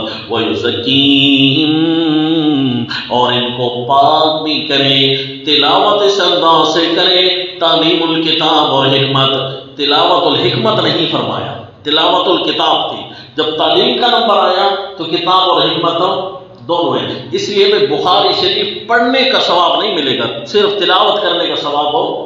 ویسے صلی اللہ علیہ وسلم جو بار بار آئے تو شاید ثواب ملے، لیکن اصل حق کتاب کی حدیث کا بھی تلاوت کا نہیں ہے، تلاوت کا حق صرف اللہ نے قرآن کا دیا ہے، باقی حدیث کو سمجھیں گے تو ثواب ملے گا، بغیر سمجھ کے پڑھیں گے تو کوئی فائدہ نہیں، اور قرآن پاک کو ویسے ہی تلاوت کیا تو انشاءاللہ فائدہ تو ہے۔ یہ الگ بات ہے کہ سمجھنے کا ٹائم ہم نے خامخواہ ضائع کر دیا تو اس کا جواب تو الگ دینا ہوگا جی، تلاوت بھی کرنی ہے اور تعلیم بھی کرنی ہے۔ تو جب حدیث کی تلاوت کرنی جائز نہیں ہے تو بندوں کے لکھے اور کتابوں کی تلاوت کرنی جائز ہے جی، صبح بھی تلاوت کریں شام بھی تلاوت کریں، تو ان کو چاہیے کہ اپنے فیصلوں پر نظر ثانی کریں۔ جو کتاب کو صرف تلاوت کرتے ہیں، بھئی ایک کتاب ہے آپ کو سمجھ آ گئی ہے، پھر بار بار بخاری کی صبح بھی وہی حدیثیں سنو اور شام کو بھی وہی حدیثیں سنو، کیونکہ آپ نے سن تو لی ہے، یہ تو پھر تلاوت ہوئی نا۔ تو پھر یہ قرآن ہے کہ صبح بھی آپ نے نماز میں سنا، پھر مغرب کو بھی سنے، پھر عشاء کو بھی سنے، یہ حق اللہ نے قرآن کا بنایا ہے۔ اتلو ما اوحی، تلاوت کا حق، یتلو علیہم آیاتک ویعلمہم الکتاب والحکمہ، اور حدیث بھی سکھائیں اور ان کو قرآن بھی سکھائیں۔ قرآن حدیث تلاوت اور سکھانا اس انداز کا نہ ہو جو اگر ہم تو پتہ ہی نہیں لگا، بڑے خوش تھے کہ میری تقریر تھے، نا ویزکیہم، پاک بھی کریں، اندر کا گند باہر بھی نکل آئے، صاف بھی ہو، کہے اپنے شرک اور کفر سے توبہ کرتا ہوں، قرآن کی مانتا ہوں۔ انک انت العزیز، اے اللہ تو غالب ہے، اپنا ہر فیصلہ نافذ کر سکتا ہے، نبیوں کا نبی میری اولاد میں بھیج سکتا ہے، الحکیم، اللہ حکمتوں کا بادشاہ ہے، جب بھی بھیجے گا تیری حکمت کا تقاضا ہوگا، جہاں بھی بھیجے گا تیری حکمت کا تقاضا ہوگا۔ غالب تو ہے کہ میری اولاد میں بھیج دے، اگر تو نے نبی بھیجا میری اولاد میں کہیں اور آیا تب بھی تیری حکمتوں کا تقاضا ہوگا۔ اے میرے سارا زور کو نہیں، ساری خواہش ہے کہ وہ انعام ہو آسان ہونے لے۔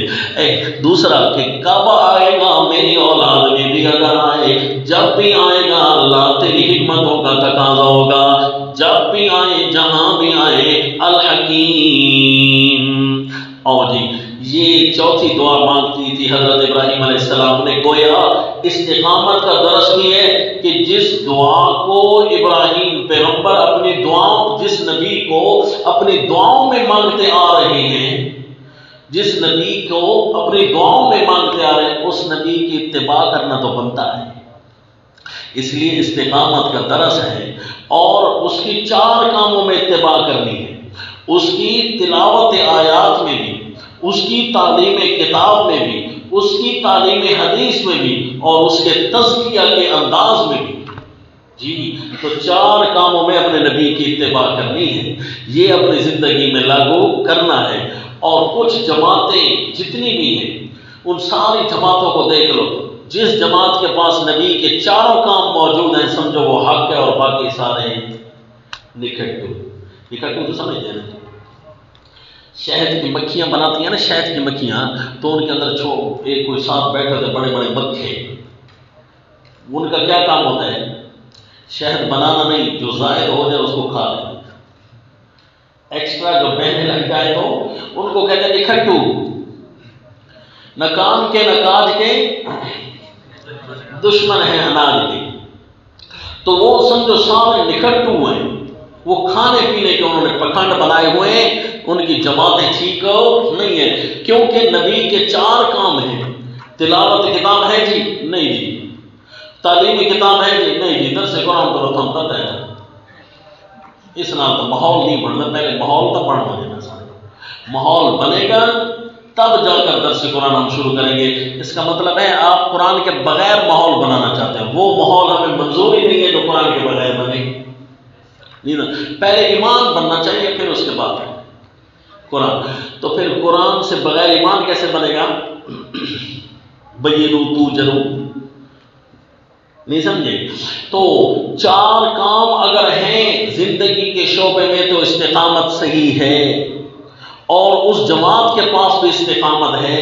اگر 4 کاموں میں سے کوئی کام نہیں ہے تو سمجھ لو یہ نبوی طریقہ نہیں ہے، نبی کے نورانی طریقے نہیں ہے، یہ پھر کسی اور نورانی کے نورانی ہے، آرٹیفیشل نورانی طریقے ہیں، حقیقی نورانی طریقے نہیں ہیں۔ پیارے ابراہیم علیہ السلام کے 4 انعام مسلسل جاری ہے کہ نہیں ہے؟ آج تک جاری ہے نا۔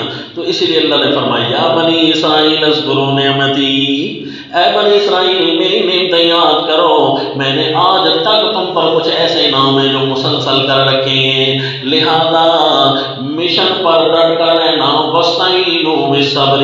4 انعاموں کے تذکرے کے بعد فرمایا وَمَن يَرْغَبُ عَن مِّلَّةِ إِبْرَاهِيمَ إِلَّا مَن سَفِهَ نَفْسَهُ، جو مشن پر نہ ڈٹ جائے اور ملت ابراہیم سے اعراض کرے تو وہ بیوقوف ہی ہو سکتا ہے، کیونکہ ہم نے تو اس کو اتنی فضیلتیں دی۔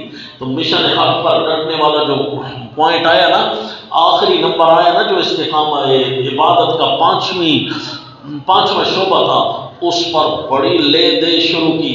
حالانکہ من یرغب عن ملت ابراہیم شروع یہاں سے ہو رہی ہے، اس کی شرح شروع یہاں سے ہو رہی ہے، لیکن اس سے پہلے جو بیان کیا نا، پہلے خطاب کیا یا بنی اسرائیل، پھر 4 انعام بیان کیے، پھر فرمایا کہ اب ملت سے اعراض نہ کرنا، ڈٹ کر رہنا، ورنہ بیوقوف تم ہوگے۔